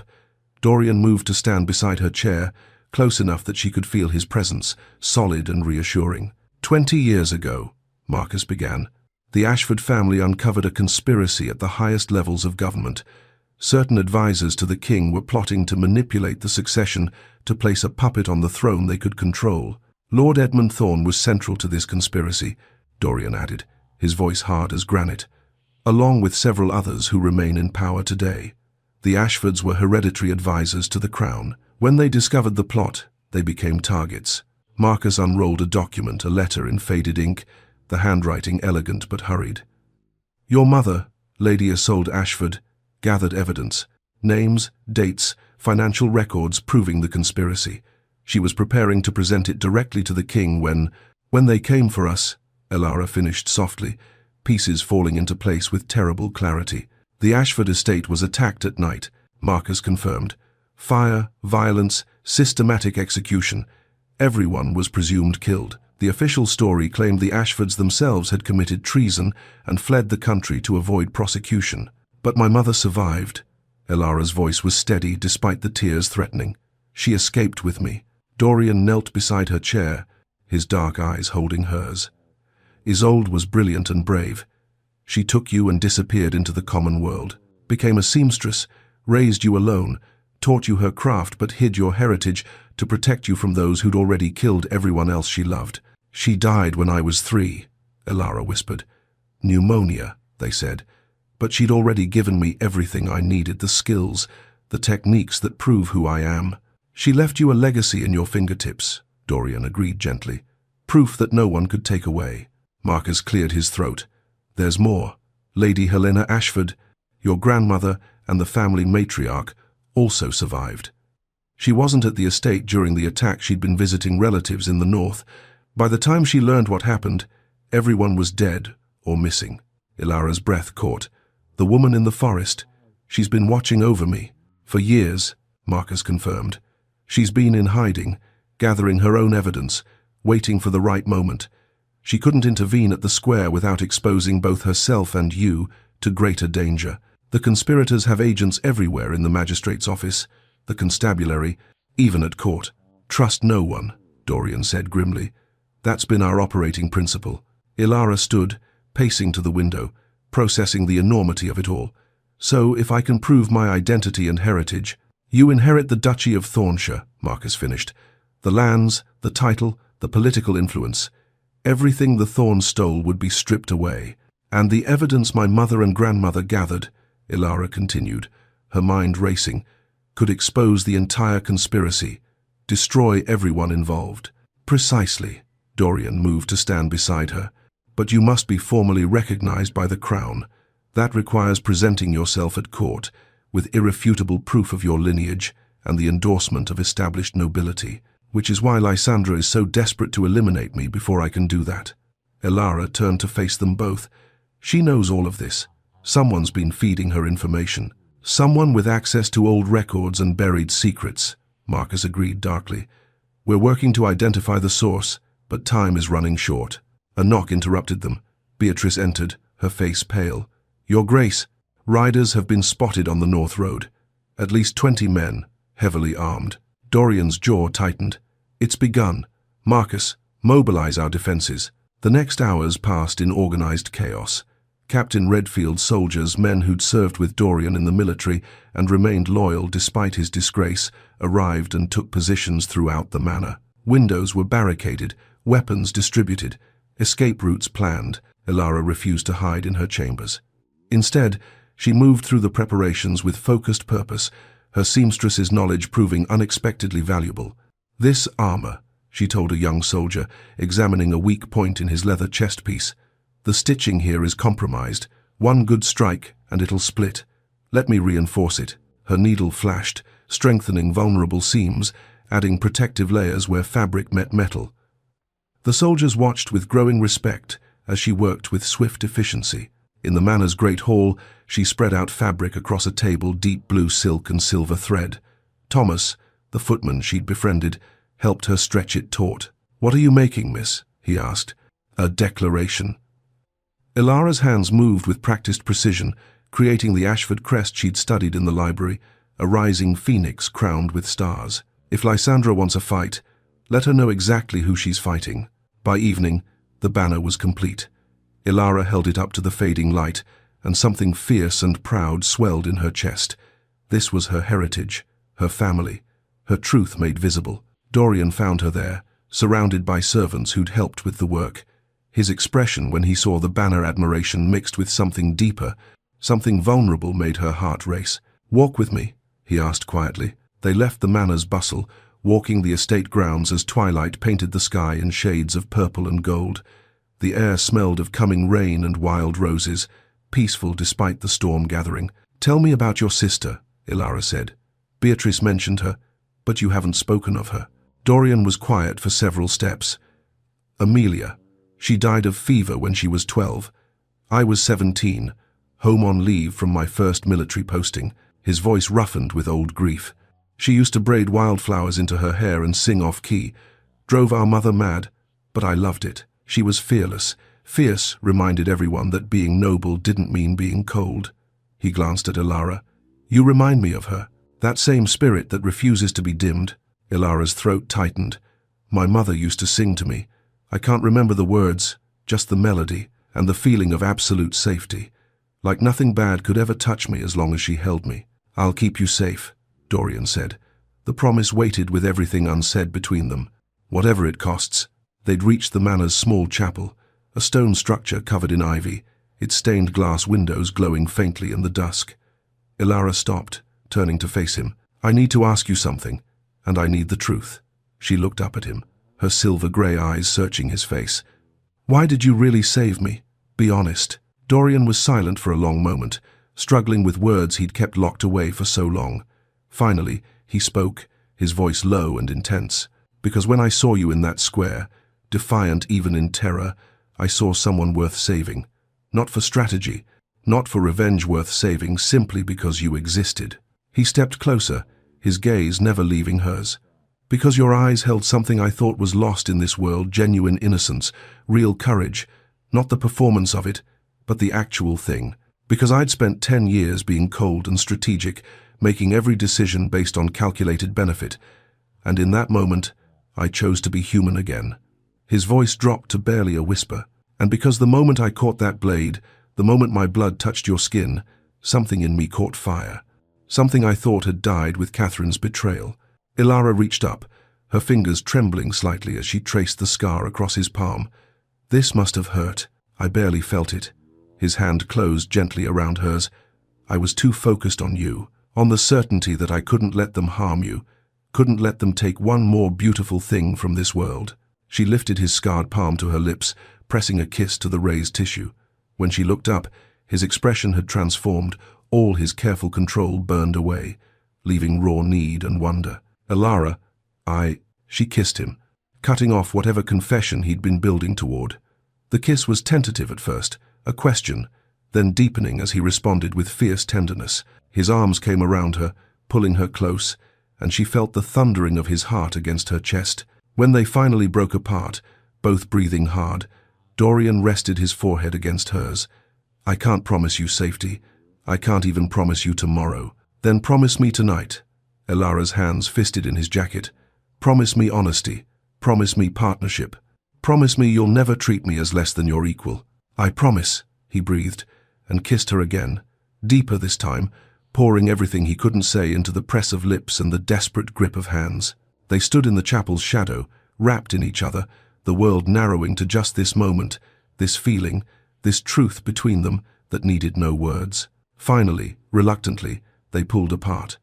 Dorian took her hand, lacing their fingers together, and they began walking back toward the manor. The lights in the windows looked warm and welcoming, a home rather than a fortress. Then alarm bells shattered the peace. The sound pierced the twilight like a knife, urgent and terrifying. Dorian immediately moved to shield Ilara, his body between her and any potential threat. Marcus appeared from the darkness, running toward them, his face grim. "They're coming. Lysandra's forces, they're at the gates." "Already?" Dorian's mind raced. "They're early by at least a day." "She must have learned about Lady Helena," Marcus said. "About her being nearby. She's forcing the confrontation before we can unite your claims." Dorian gripped Ilara's hand, pulling her toward the manor. "Stay close to me, when the fighting starts." "No." Ilara planted her feet, her voice surprisingly calm despite the chaos. "Where's my Ashford banner?" Both men stared at her. Understanding dawned in Dorian's eyes. "You want them to see you. You want to claim your identity publicly, right now." "I'm tired of hiding." Ilara's chin lifted with that familiar defiance. "Tired of being protected and hidden like some shameful secret. Let's show them what an Ashford looks like when she fights back." A fierce smile spread across Dorian's face, pride and admiration, and something deeper. "Have I mentioned how magnificent you are? You can tell me again after we survive this." She pulled him down for a quick, hard kiss, tasting desperation and promise. "Get the banner," Dorian ordered Marcus, "and tell the men we defend Lady Ilara Ashford tonight. Let everyone know who stands with us." They raced toward the manor together, hands still linked, running toward battle and truth, and the terrifying possibility that love might be worth fighting for after all. Behind them, watching from the forest's edge, Lady Helena Ashford saw the banner raised above Blackwood Manor, saw her granddaughter standing tall beside the dark Duke, and smiled through her tears. The time for hiding was over. The time for justice had begun. Chapter 7. Siege and Betrayal. The mob arrived like a plague, torches blazing in the darkness, voices raised in manufactured rage. Lysandra Greaves rode at their head on a white mare, her blonde hair gleaming in the firelight, looking every inch the righteous crusader leading the faithful against corruption. "The Duke harbors a criminal," her voice carried across the grounds with theatrical precision. "He defies the magistrate's lawful warrant. He shelters a woman who has deceived us all, claiming noble blood to which she has no right." Behind her, hired mercenaries mingled with townspeople she'd manipulated with lies and coin. Ilara recognized faces from the square, the baker who'd once praised her stitching, the merchant who'd commissioned dresses for his daughters. Now they carried weapons and hatred, convinced they served justice. Dorian's forces held the walls, soldiers positioned at strategic points, but they were outnumbered 3-1. The odds were grim, and everyone knew it. Ilara climbed to the battlements, her Ashford banner gripped in white-knuckled hands. The wind caught the silk, sending the phoenix and stars rippling against the night sky. Below, she could see Lysandra's face contort with fury at the sight. "I am Lady Ilara Ashford." Ilara's voice rang out, clear and strong, carrying across the assembled crowd. "Rightful heir to Thornshire, these accusations are lies built on murder and conspiracy." For a moment, uncertainty rippled through the mob. Then Lysandra screamed, "She lies! Attack! Take the manor!" The siege began in earnest. Mercenaries surged toward the gates with a battering ram. Arrows flew from both sides, deadly birds seeking flesh. Dorian moved along the walls with Marcus, directing the defense with military precision. His sword flashed in the torchlight, each movement economical and lethal, protecting his people with the skill that had once made him a decorated commander. Ilara remained on the battlements, her elevated position allowing her to see the entire battlefield. She called out warnings when she spotted mercenaries attempting to flank their defenses, coordinated the movement of defenders to weak points in their line. "3 men scaling the east wall," she shouted to Marcus, who immediately redirected soldiers to intercept. When the first wounded were carried back from the gates, Ilara descended to help. Her seamstress hands, trained for delicate work, proved surprisingly steady with bandages and tourniquets. She worked alongside the household physician, her dress soon stained with blood that wasn't her own. "Hold still," she murmured to a young soldier with an arrow wound in his shoulder, her fingers gentle but firm as she cleaned and dressed the injury. "You're going to be fine." The battle raged for what felt like hours but was likely less than one. Then a crash echoed from the courtyard part of the east gate had given way. 5 mercenaries poured through the breach before Marcus's men could seal it. Elara looked up from the wounded to find 3 of them bearing down on her position, swords drawn, eyes cold with mercenary purpose. She grabbed a fallen sword, her hands remembering the defensive stances Dorian had drilled into her. When the first man lunged, she sidestepped exactly as she'd been taught, using his momentum to throw him off balance. Her blade caught him across the arm, not a killing blow, but enough to make him drop his weapon. The second attacker was faster, more skilled. Their blades met with a clash that sent shocks up her arms. She was losing ground, desperately blocking strikes she had no hope of countering. Then Dorian was there, a whirlwind of controlled violence. Within seconds, all 3 mercenaries were down, disarmed or disabled. "I told you to stay back," he shouted, terror making his voice harsh. His hands gripped her shoulders, checking for injuries with frantic thoroughness. "And I told you I'm not helpless," Elara countered, her chest heaving. "I can fight." Despite the chaos around them, despite the blood and screaming, Dorian pulled her against him and kissed her hard, desperate and claiming, "Don't ever scare me like that again." Before she could respond, Beatrice appeared from the manor entrance, her face white with panic. "Child, something's wrong inside. The corridors, there are men who aren't ours." Realization struck Elara like ice water. The attack is a distraction. Dorian's eyes widened with understanding. "They're inside, looking for you." They raced into the manor, Beatrice leading them through service corridors. Bodies littered the hallway, servants who'd tried to resist. At the end of the corridor stood Thomas, the footman whose livery Elara had mended, whose name she'd remembered. The footman whose father had supposedly died in Dorian's service, earning him a position of trust. "Thomas?" Elara's voice broke on the name. "Nothing personal, miss." He wouldn't meet her eyes. "But Lysandra pays well, and the Duke's protection won't last forever. Better to be on the winning side." 3 assassins emerged from the shadows behind him, professional killers with dead eyes and efficient movements. "Run!" Beatrice shoved Elara backward as the assassins attacked. The fight was brutal and swift.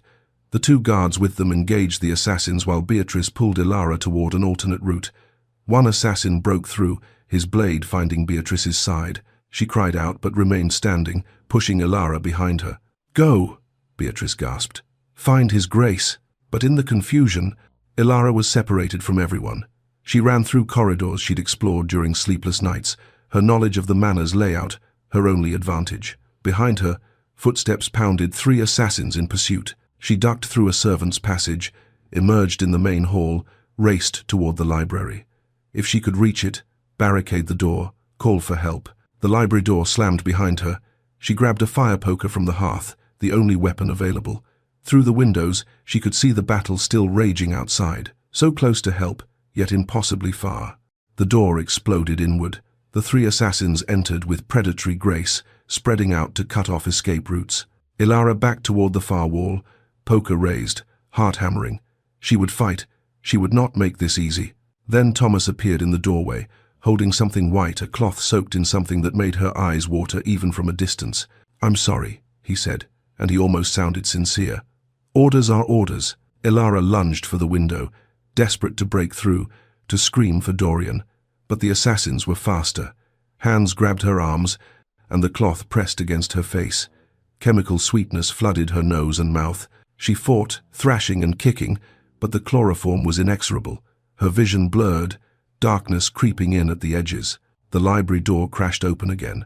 Through the haze, she saw Dorian, saw his face transformed with terror and rage. "Elara!" She tried to reach for him, tried to say his name, but darkness swallowed her whole. When consciousness returned briefly, she was being carried through a tunnel, the secret passage Thomas had opened for them. She struggled weakly, but hands held her firm. Then the cloth came down again, and she knew nothing more. Dorian reached the spot where Elara had stood seconds too late. He found only her dropped poker and the faint chemical smell of chloroform.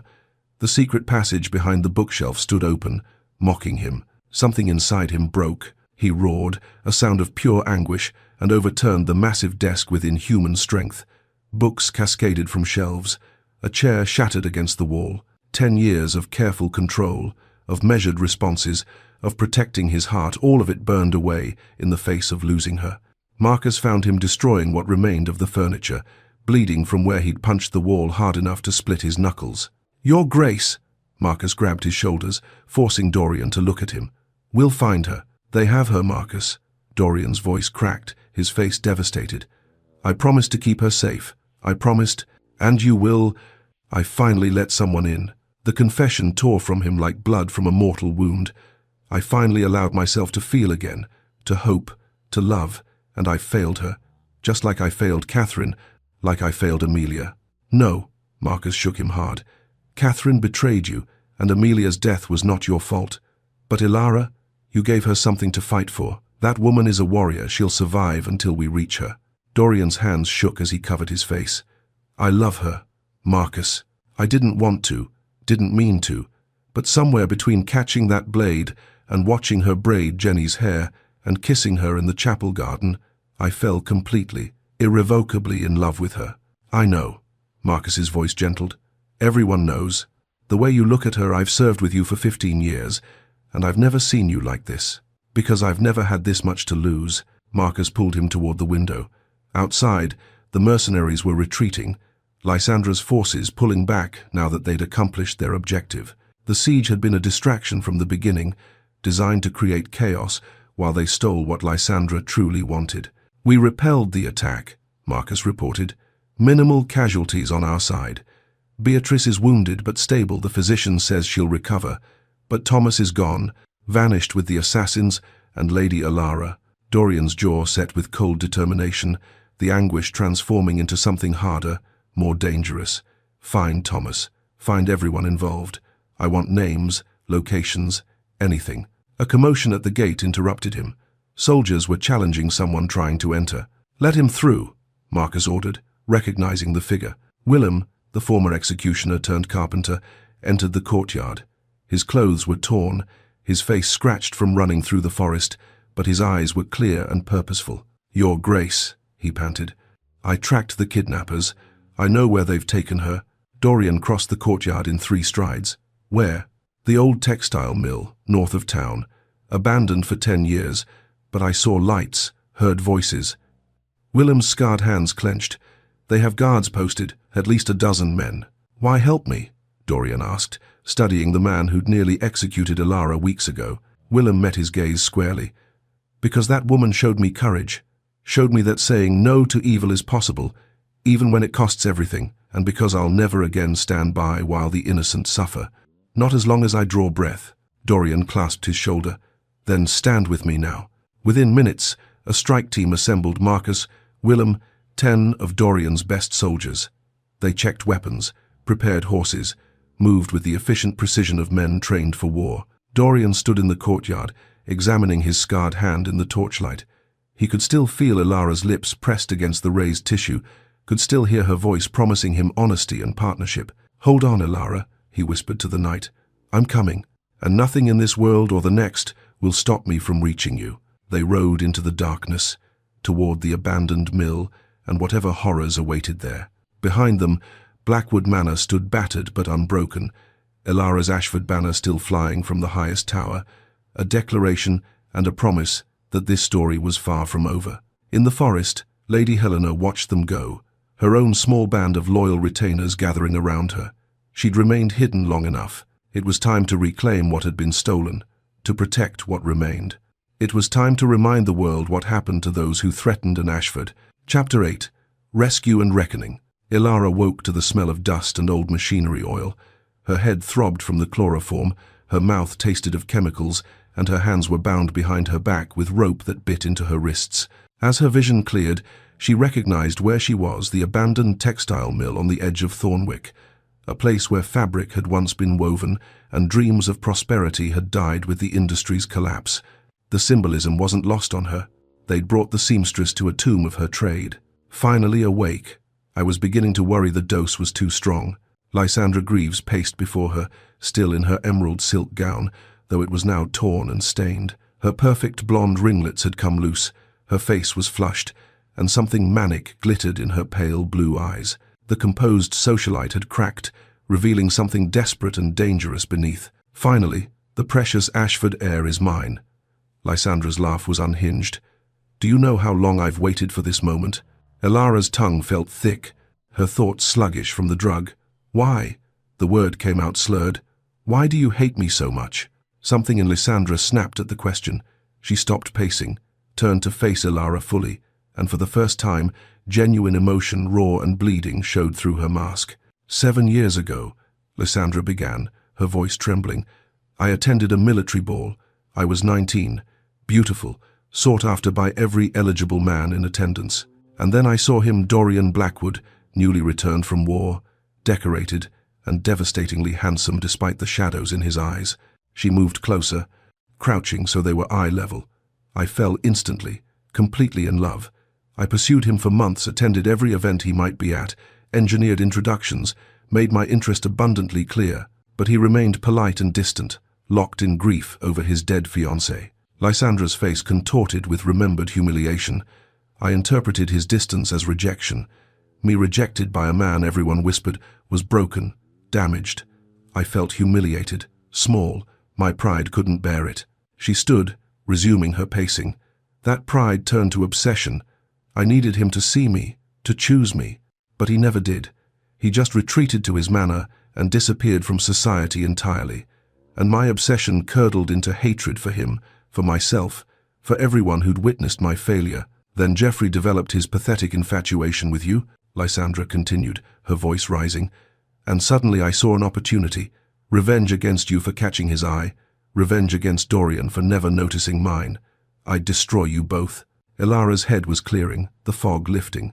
You fabricated the charges, convinced Geoffrey to lie. Geoffrey didn't lie, he was genuinely infatuated. I simply reframed events, made his innocent crush sound like seduction, your kindness look like manipulation. Lysandra's smile was poisonous.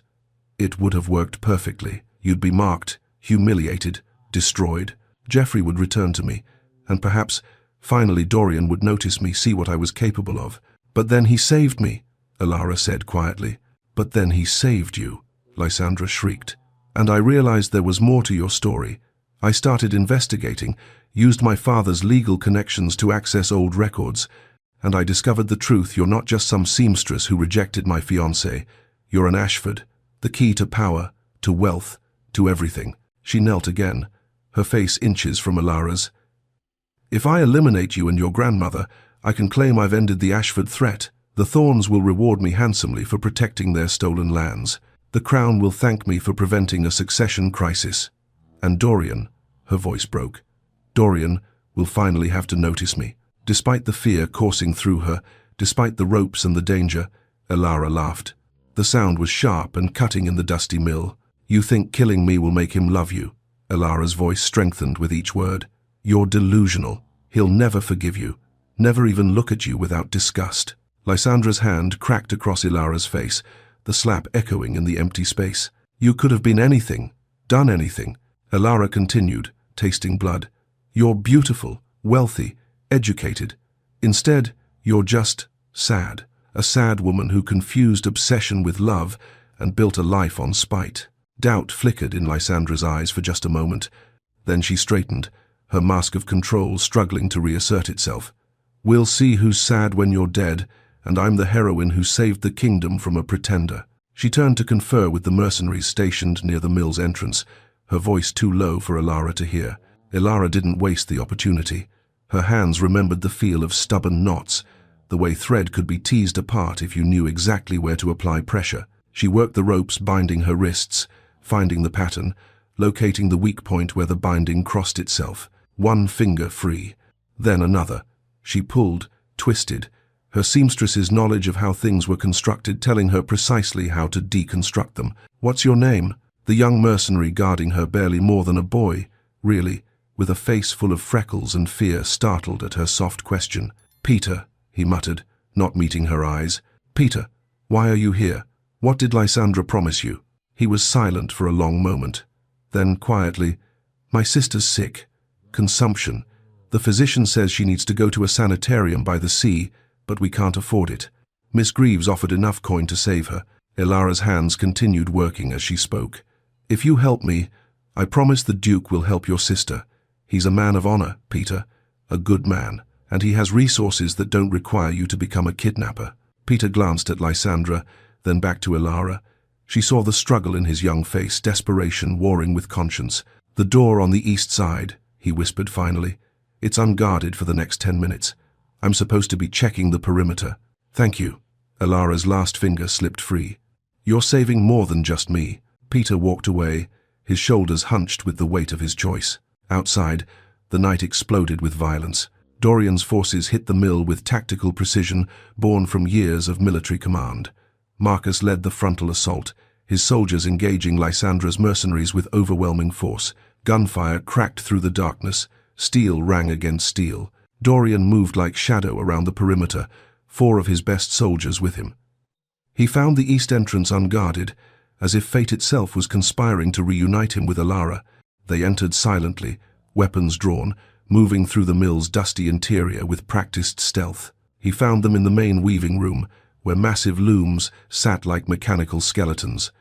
Lysandra had Ilara backed against a support pillar, a knife pressed to her throat. Ilara's hands were free, but she stood frozen, the blade too close to risk movement. "One more step, Blackwood, and I cut her throat." Lysandra's voice was steady despite the chaos outside, despite the madness in her eyes. Dorian stopped, raising his hands slowly. His heart hammered against his ribs, but his voice emerged cold and controlled. "Lysandra, don't. She's innocent." "Innocent?" Lysandra laughed, high and broken. "She took everything from me." "I never noticed you," Dorian said, his words deliberately cruel, calculated to wound. "Not because of Ilara, because you're cruel, jealous, and small. Because even at 19, there was something rotten at your core." Lysandra flinched as if struck. "But Ilara," Dorian's voice softened, filled with wonder. "The moment I saw her in that square, defiant even in terror, I knew she was extraordinary. I caught that blade because I couldn't bear to see something so beautiful destroyed." He took a step forward, ignoring Lysandra's warning pressure on the knife. "I love her. I've never loved you, Lysandra. I never will." Lysandra's attention wavered, her focus shifting entirely to Dorian, to the confession she'd spent 7 years desperate to hear, even if it was about someone else. Ilara moved. She executed the defensive technique Dorian had drilled into her, ducking low and twisting away from the knife. The blade grazed her shoulder, cutting through fabric and skin, but she was free. Dorian lunged forward with inhuman speed, his hand closing around Lysandra's wrist. He twisted, applying pressure to the nerve cluster, and the knife clattered to the floor. Within seconds, he had her disarmed and restrained, his soldiers' training making the movements automatic. Marcus burst through the main entrance, soldiers pouring in behind him, surrounding the remaining mercenaries who threw down their weapons immediately. "It's over," Marcus announced. "Thomas has confessed to everything, how you orchestrated the false accusations, how you bribed him to betray the Duke, how you've been gathering evidence about the Ashford massacre to use for your own purposes." 2 men in official dress entered behind Marcus' royal magistrates, sent from the capital. They wore the king's seal on their coats, a stark contrast to the corrupt local magistrate who'd enabled so much suffering. "Lysandra Greaves," the senior magistrate intoned, "you are under arrest for kidnapping, conspiracy, attempted murder, and treason against noble houses of the realm." Lysandra screamed, thrashing against the soldiers who moved to restrain her. "This is injustice. She's the pretender. The Ashfords are traitors." "We have documents proving otherwise," the magistrate replied coldly, "including evidence that links your family directly to the Ashford massacre. You'll stand trial for your crimes." As they dragged her toward the door, Lysandra locked eyes with Ilara one final time. "You think you've won. The crown will never accept an Ashford heir. My family made sure of that." Her voice dropped to something venomous. "They buried your family once. They'll do it again." Ilara straightened, despite the pain in her shoulder, despite the exhaustion, despite everything. "Then I'll rise again, as many times as it takes." Lysandra's scream of fury echoed through the mill as they pulled her into the night. Suddenly, the mill was quiet except for the sounds of soldiers securing prisoners and checking for wounded. Marcus diplomatically ordered everyone outside, giving Dorian and Ilara space. Dorian turned to her, and his careful control shattered. His hands were shaking as he reached for her shoulder, examining the wound with frantic precision. "You're hurt. I've survived worse." Elara attempted humor, but her voice shook. Now that the immediate danger had passed, reaction was setting in. Her hands began to tremble, then her whole body. Dorian pulled her into his arms, holding her so tightly she could barely breathe. "I thought I'd lost you. I thought I was too late." Elara clung to him, her face pressed against his chest, feeling the hammering of his heart. "You came. I knew you would. Always," he promised, his voice rough with emotion. "For the rest of my life, Elara. Always." He pulled back just enough to look into her eyes, cupping her face with both hands. "I need to say something, in case I never get another chance. Dorian, I love you." The words poured out like a dam breaking. "Not because you're an Ashford, not because of strategy or duty or revenge. I love you because you're brave and kind, and you make me want to be the man I used to be before betrayal hardened my heart." His thumbs traced her cheekbones, wiping away tears she hadn't realized were falling. "Because when I'm with you, I'm not the Dark Duke. I'm just Dorian, a man who's terrified of losing the best thing that's ever happened to him." "I love you too," Elara whispered, her hands fisting in his jacket. "Even when I didn't trust you, even when I was angry and hurt, I loved you." They kissed, deep and desperate, a promise of tomorrow and all the tomorrows after that. His hands were gentle despite the desperation, mindful of her wound, and hers were fierce, holding him like she'd never let go. When they finally broke apart, Marcus's tactful cough interrupted from the doorway. "Your Grace, forgive the interruption." He couldn't quite hide his smile. "But there's someone here who wishes to speak with Lady Elara." An elderly woman stepped forward from the shadows behind Marcus. Silver hair, pulled back in an elegant style despite the late hour and circumstances. Silver-grey eyes, identical to Elara's, set in a face lined with age, but still beautiful, still noble. Elara's breath caught. "Grandmother?" Lady Helena Ashford smiled through tears, her hands trembling as she reached toward her granddaughter. "Hello, child. You look so much like your mother." Elara moved forward on shaking legs, and Helena caught her, held her, and 2 decades of separation dissolved in an embrace that smelled of lavender and felt like coming home.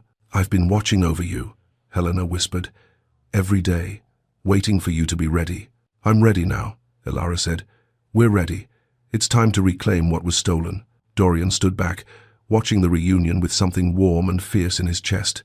This love, family, justice, this was worth fighting for. This was worth everything. Chapter 9. Dawn of a New Era. The private sitting room at Blackwood Manor felt sacred in the morning light. Elara sat across from her grandmother, their hands clasped together on the small table between them, 20 years of separation bridged by touch and tears. Lady Helena Ashford was elegant even in her travelling clothes, her silver hair swept back to reveal a face that showed Elara exactly what she herself might look like in 40 years, still beautiful, still fierce, marked by sorrow but unbroken. "I need you to understand why I stayed away," Helena began, her voice steady despite the emotion in her eyes. "I was visiting my sister in the north when they came for us. By the time I received word of the attack, the estate was ashes and everyone was dead, or so they claimed." Her grip on Elara's hands tightened. "I searched for your mother for years, every lead, every whisper, every possible hiding place. I finally tracked her down to a small village, arrived just days before she died of pneumonia." Elara's breath caught. "You saw her? Before the end?" "She was so weak, but when she saw me, she smiled." Helena's voice broke. "She made me promise to stay hidden until you were old enough to claim your heritage safely. Don't let them know there are any Ashfords left," she said. "Let them think they've won. Wait until Elara is strong enough to fight." "So I've been gathering evidence," Helena continued, releasing one of Elara's hands to gesture to the leather case she'd brought. "Every document, every testimony, every piece of proof that the Ashfords were innocent and that the Thorns conspired to destroy us. I've been your shadow, child, protecting you from dangers you never knew existed." Dorian stood by the window, giving them space but present nonetheless. "That's why you couldn't intervene at the square. Revealing yourself would have exposed Elara before she was ready." "Precisely." Helena met his gaze with approval. "Though I'm grateful you were brave enough to do what I couldn't, Your Grace." From her case, Helena produced documents yellowed with age, some stained with what might have been blood, all carefully preserved. She spread them across the table with reverent care. These prove the Ashford treason was fabricated by Edmund Thorne and his co-conspirators. Here, financial records showing bribes paid to witnesses. Here, forged letters, supposedly written by your grandfather, proven false by analysis of the handwriting and paper. More documents followed. These show the Thornshire Duchy was illegally seized, the transfer of title pushed through within weeks of the massacre, and these, she touched a thick stack bound in ribbon, prove your lineage beyond any doubt. Birth records, baptismal certificates, testimony from those who knew Isolde and can verify you're her daughter. Ilara traced the signature on one document, her mother's handwriting, elegant and sure. This makes me the legitimate heir to everything they stole. Yes, Helena's expression was grave. But claiming it won't be easy, child. The Crown has built 20 years of lies on our graves. Powerful people have profited from those lies. They won't surrender without a fight. The weight of the choice settled on Ilara's shoulders like a physical thing. She could claim her heritage, enter the dangerous world of court politics, spend years fighting for justice. Or she could walk away, live quietly with Dorian, let the past stay buried and find peace in obscurity. Dorian crossed the room, settling beside her. He took her hand, his scarred palm pressed against hers. Whatever you choose, I'm with you. We'll face it together. Helena's eyes softened. I've carried this burden for 20 years. I'll understand if you choose peace, Ilara. You've already survived so much. Ilara was silent for a long moment, her gaze distant. She thought of her mother, dying in poverty to protect her daughter. She thought of standing in the town square with an axe hovering above her head, condemned by lies no one questioned. She thought of Willem dropping that axe, of Peter risking everything to help her escape, of Jenny crying about her sick mother, of all the people trapped by systems that favored the powerful over the just. If I walk away, the Thorns keep their stolen power, she said finally. Others will suffer as I suffered. Others will face mobs and false accusations and justice denied. She looked at her grandmother, then at Dorian, her voice strengthening. My mother fought for justice. She died protecting that fight. I'll finish what she started, but I'll do it my way, Ilara continued, her chin lifting with that familiar defiance. Not just claiming titles and hoarding power like they did. I'll change the system that allowed this, create protections for the accused, establish due process, give voice to those who have none. Dorian's smile was fierce with pride. That's my Ilara. Several weeks later, the royal court assembled in unprecedented session. Word had spread of the Ashford heir's survival, and the gallery was packed with nobles, politicians, and common citizens, all craning for a glimpse of the woman who'd risen from the dead. Ilara entered the throne room in a gown she'd designed herself. Ashford blue silk embroidered with silver thread, but incorporating panels of simple cotton, the fabric of common people. The juxtaposition was deliberate, unmistakable. She walked alone down the long carpet toward the throne, her head high, her grandmother and Dorian watching from the gallery with hearts in their throats. At the foot of the dais, she curtsied with perfect court etiquette, another legacy her mother had left her, muscle memory of noble training preserved through years of hiding. Your Majesty, her voice rang clear through the silent hall, I stand before you as Lady Ilara Ashford, daughter of Lady Isolde Ashford and rightful heir to the Duchy of Thornshire. But I also stand before you as Ilara Whitmore, seamstress of Thornwick, falsely accused and nearly executed by mob justice. She presented Helena's evidence, her voice never wavering, as she laid out 20 years of conspiracy, murder, and theft. The court listened in stunned silence as truth dismantled carefully constructed lies. Edmund Thorne, forced to attend by royal summons, sat among the accused nobles. Years of guilt and alcohol had destroyed him. When pressed by the Crown's interrogator, he broke completely, his confession pouring out in a torrent of grief and self-loathing. We did it, he sobbed. All of it. The attack, the fabricated evidence, the seizure of lands. I've lived in torment ever since. Every drink was trying to forget, but I never could. Never. The King's judgment was swift.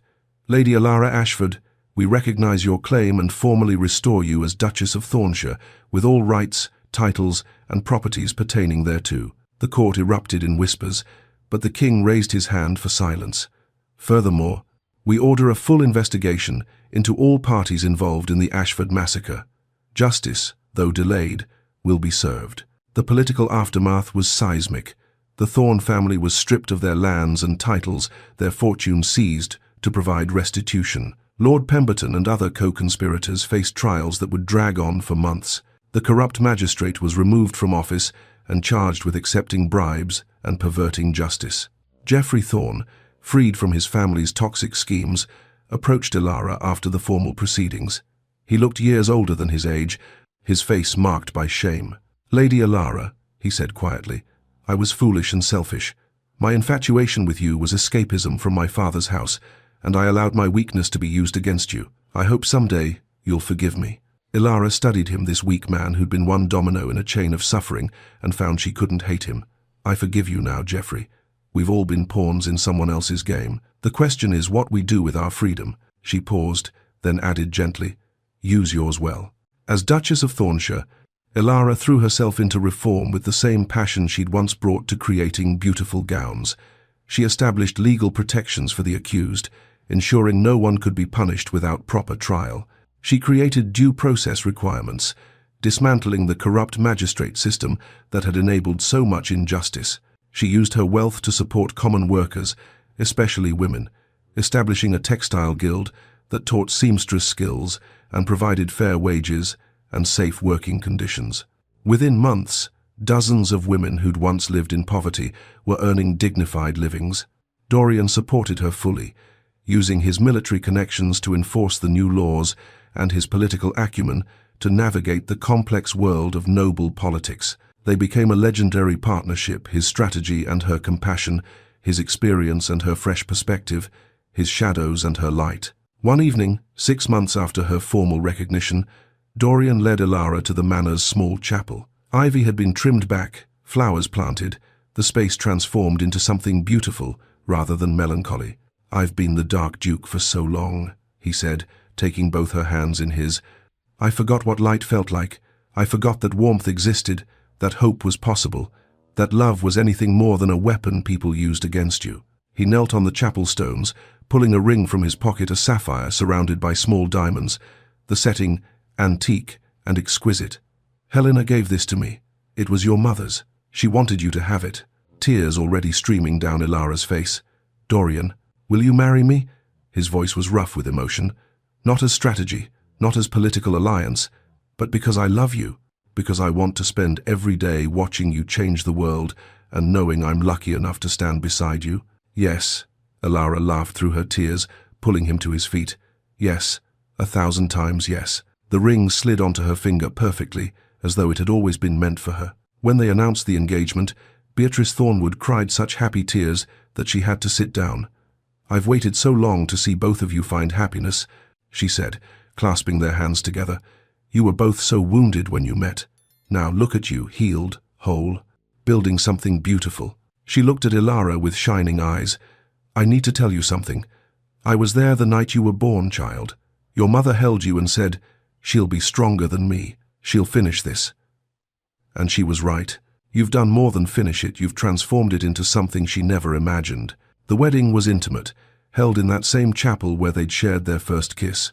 Elara wore a gown she'd created herself, incorporating fabric from her old seamstress dress into the design, a visible reminder of where she'd come from and who she'd become. "I honor my past," she told Helena as they prepared. "Even the painful parts. They made me who I am." Helena walked her down the short aisle, both women crying. Dorian waited at the altar, and the cold, distant Duke had vanished completely. In his place stood a man radiant with love, his eyes fixed on Elara like she was the only thing in the world that mattered. His vows made half the assembly weep. "You caught my heart when I caught that blade. I've been yours ever since. You taught me that strength isn't about walls, but about having the courage to let them fall. I vow to be worthy of your love every day for the rest of our lives." Elara's vows were equally powerful. "You showed me I could be more than my circumstances, more than what others said I was. You gave me the space to discover my own strength. Now, let's show the world what we can build together, a life of purpose, justice, and love." 6 months later, on a warm afternoon, Elara insisted they return to the town square, where her nightmare had begun. A memorial stone now stood where the platform had been, carved by Willem's skilled hands. "For all those unjustly accused, may we learn to seek truth before passing judgment." Willem himself was there, now the town's master carpenter, respected and prosperous. Peter, the young mercenary who'd helped Elara escape, trained nearby under Captain Marcus's watchful eye, preparing for a life of honor rather than violence. The townspeople who'd once formed that angry mob now gathered to honor their duchess, many with tears of shame and gratitude. She'd shown them mercy when she could have demanded vengeance, had instead worked to ensure no one else would suffer as she had. Elara and Dorian stood hand in hand in the square at sunset, the memorial stone between them and the past. Elara's other hand rested on the small swell of her stomach, the evidence of new life growing within her. "Our daughter will grow up in a better world," she said softly. Dorian's eyebrows rose. "Daughter? You're certain?" "Intuition." Elara smiled up at him. "And if I'm right, we're naming her Isolde." He kissed her temple, his hand covering hers on her stomach. "Your mother would be so proud of you." "Our mothers," Elara corrected, thinking of Amelia braiding wildflowers. "All of them would be proud of us." A young girl, perhaps 5 years old, approached shyly. She held out a daisy, its white petals perfect in the golden light. "For you, Your Grace." Elara knelt carefully, accepting the flower with genuine warmth. "Thank you, sweetheart. What's your name?" "Lily," the girl whispered. "That's a beautiful name." Elara braided the daisy into her hair with practiced movements. "There, now we match." Lily giggled and ran back to her mother, who curtsied gratefully. Dorian smiled, watching his wife with wonder he'd long since stopped trying to hide. "You braid flowers like Amelia used to. Then I'm in good company." As they walked toward their carriage, the sunset painting the world in shades of gold and rose, Dorian asked, "Ready to go home?" Elara looked back at the square at the memorial, at the people who'd condemned her and now celebrated her, at the place where her old life had ended and her new one begun. Then she looked up at her husband, at the man who'd caught a blade in her heart in the same moment. "I am home," she said simply. "Wherever we are together, that's home." The Dark Duke was no longer dark, and the seamstress was no longer powerless. They had caught more than just a falling blade that day. In the square they had caught a future worth fighting for, a love worth believing in, a justice worth pursuing. And in the space between who they had been and who they had become, they found something rare and precious. Two broken people who had healed each other, and in doing so, had begun to heal a broken world. The axe never fell that day in the square. Instead, two lives rose together, unstoppable, free, built not on lies and power, but on truth, justice, and a love that had transformed them both. The crowd in the square watched them go, their duchess and her duke, and in the watching, they understood something profound. Redemption was possible, change was achievable, and sometimes the greatest strength came not from wielding power, but from having the courage to use it justly. The future stretched before them, bright with promise and purpose, and in a cradle that would soon be filled, a new generation waited to be born, one that would inherit not just titles and lands, but the legacy of two people who dared to believe the world could be better, who dared to make it so. And so ends the tale of Elara and Dorian, the seamstress who became a duchess, and the Dark Duke who learned to love again. If this story touched your heart, please show your support by hitting that like button. It truly helps this channel grow and allows me to bring you more epic historical romances like this one. And if you're new here, welcome to Lyra's Romance Stories, where every tale is a journey of love, courage, and second chances. Subscribe and turn on notifications so you never miss a story. We have a beautiful community here of romance lovers, and I'd be honored to have you join us. I'd love to know, what was your favorite moment in Elara and Dorian's story? Was it when he caught the blade in the square, their first kiss in the chapel, or perhaps the final scene with the daisy? Drop a comment below and let's discuss. I read every single one, and your thoughts mean the world to me. If you're craving more passionate historical romance, check out the video I'm putting in the top right corner. I think you'll absolutely love it. It features another fierce heroine and a brooding hero who will steal your heart. Thank you so much for spending this time with me today. Until our next story, remember, love is worth fighting for. Courage comes in many forms, and sometimes the most powerful thing we can do is choose to hope. This is Lyra, and I'll see you in the next tale.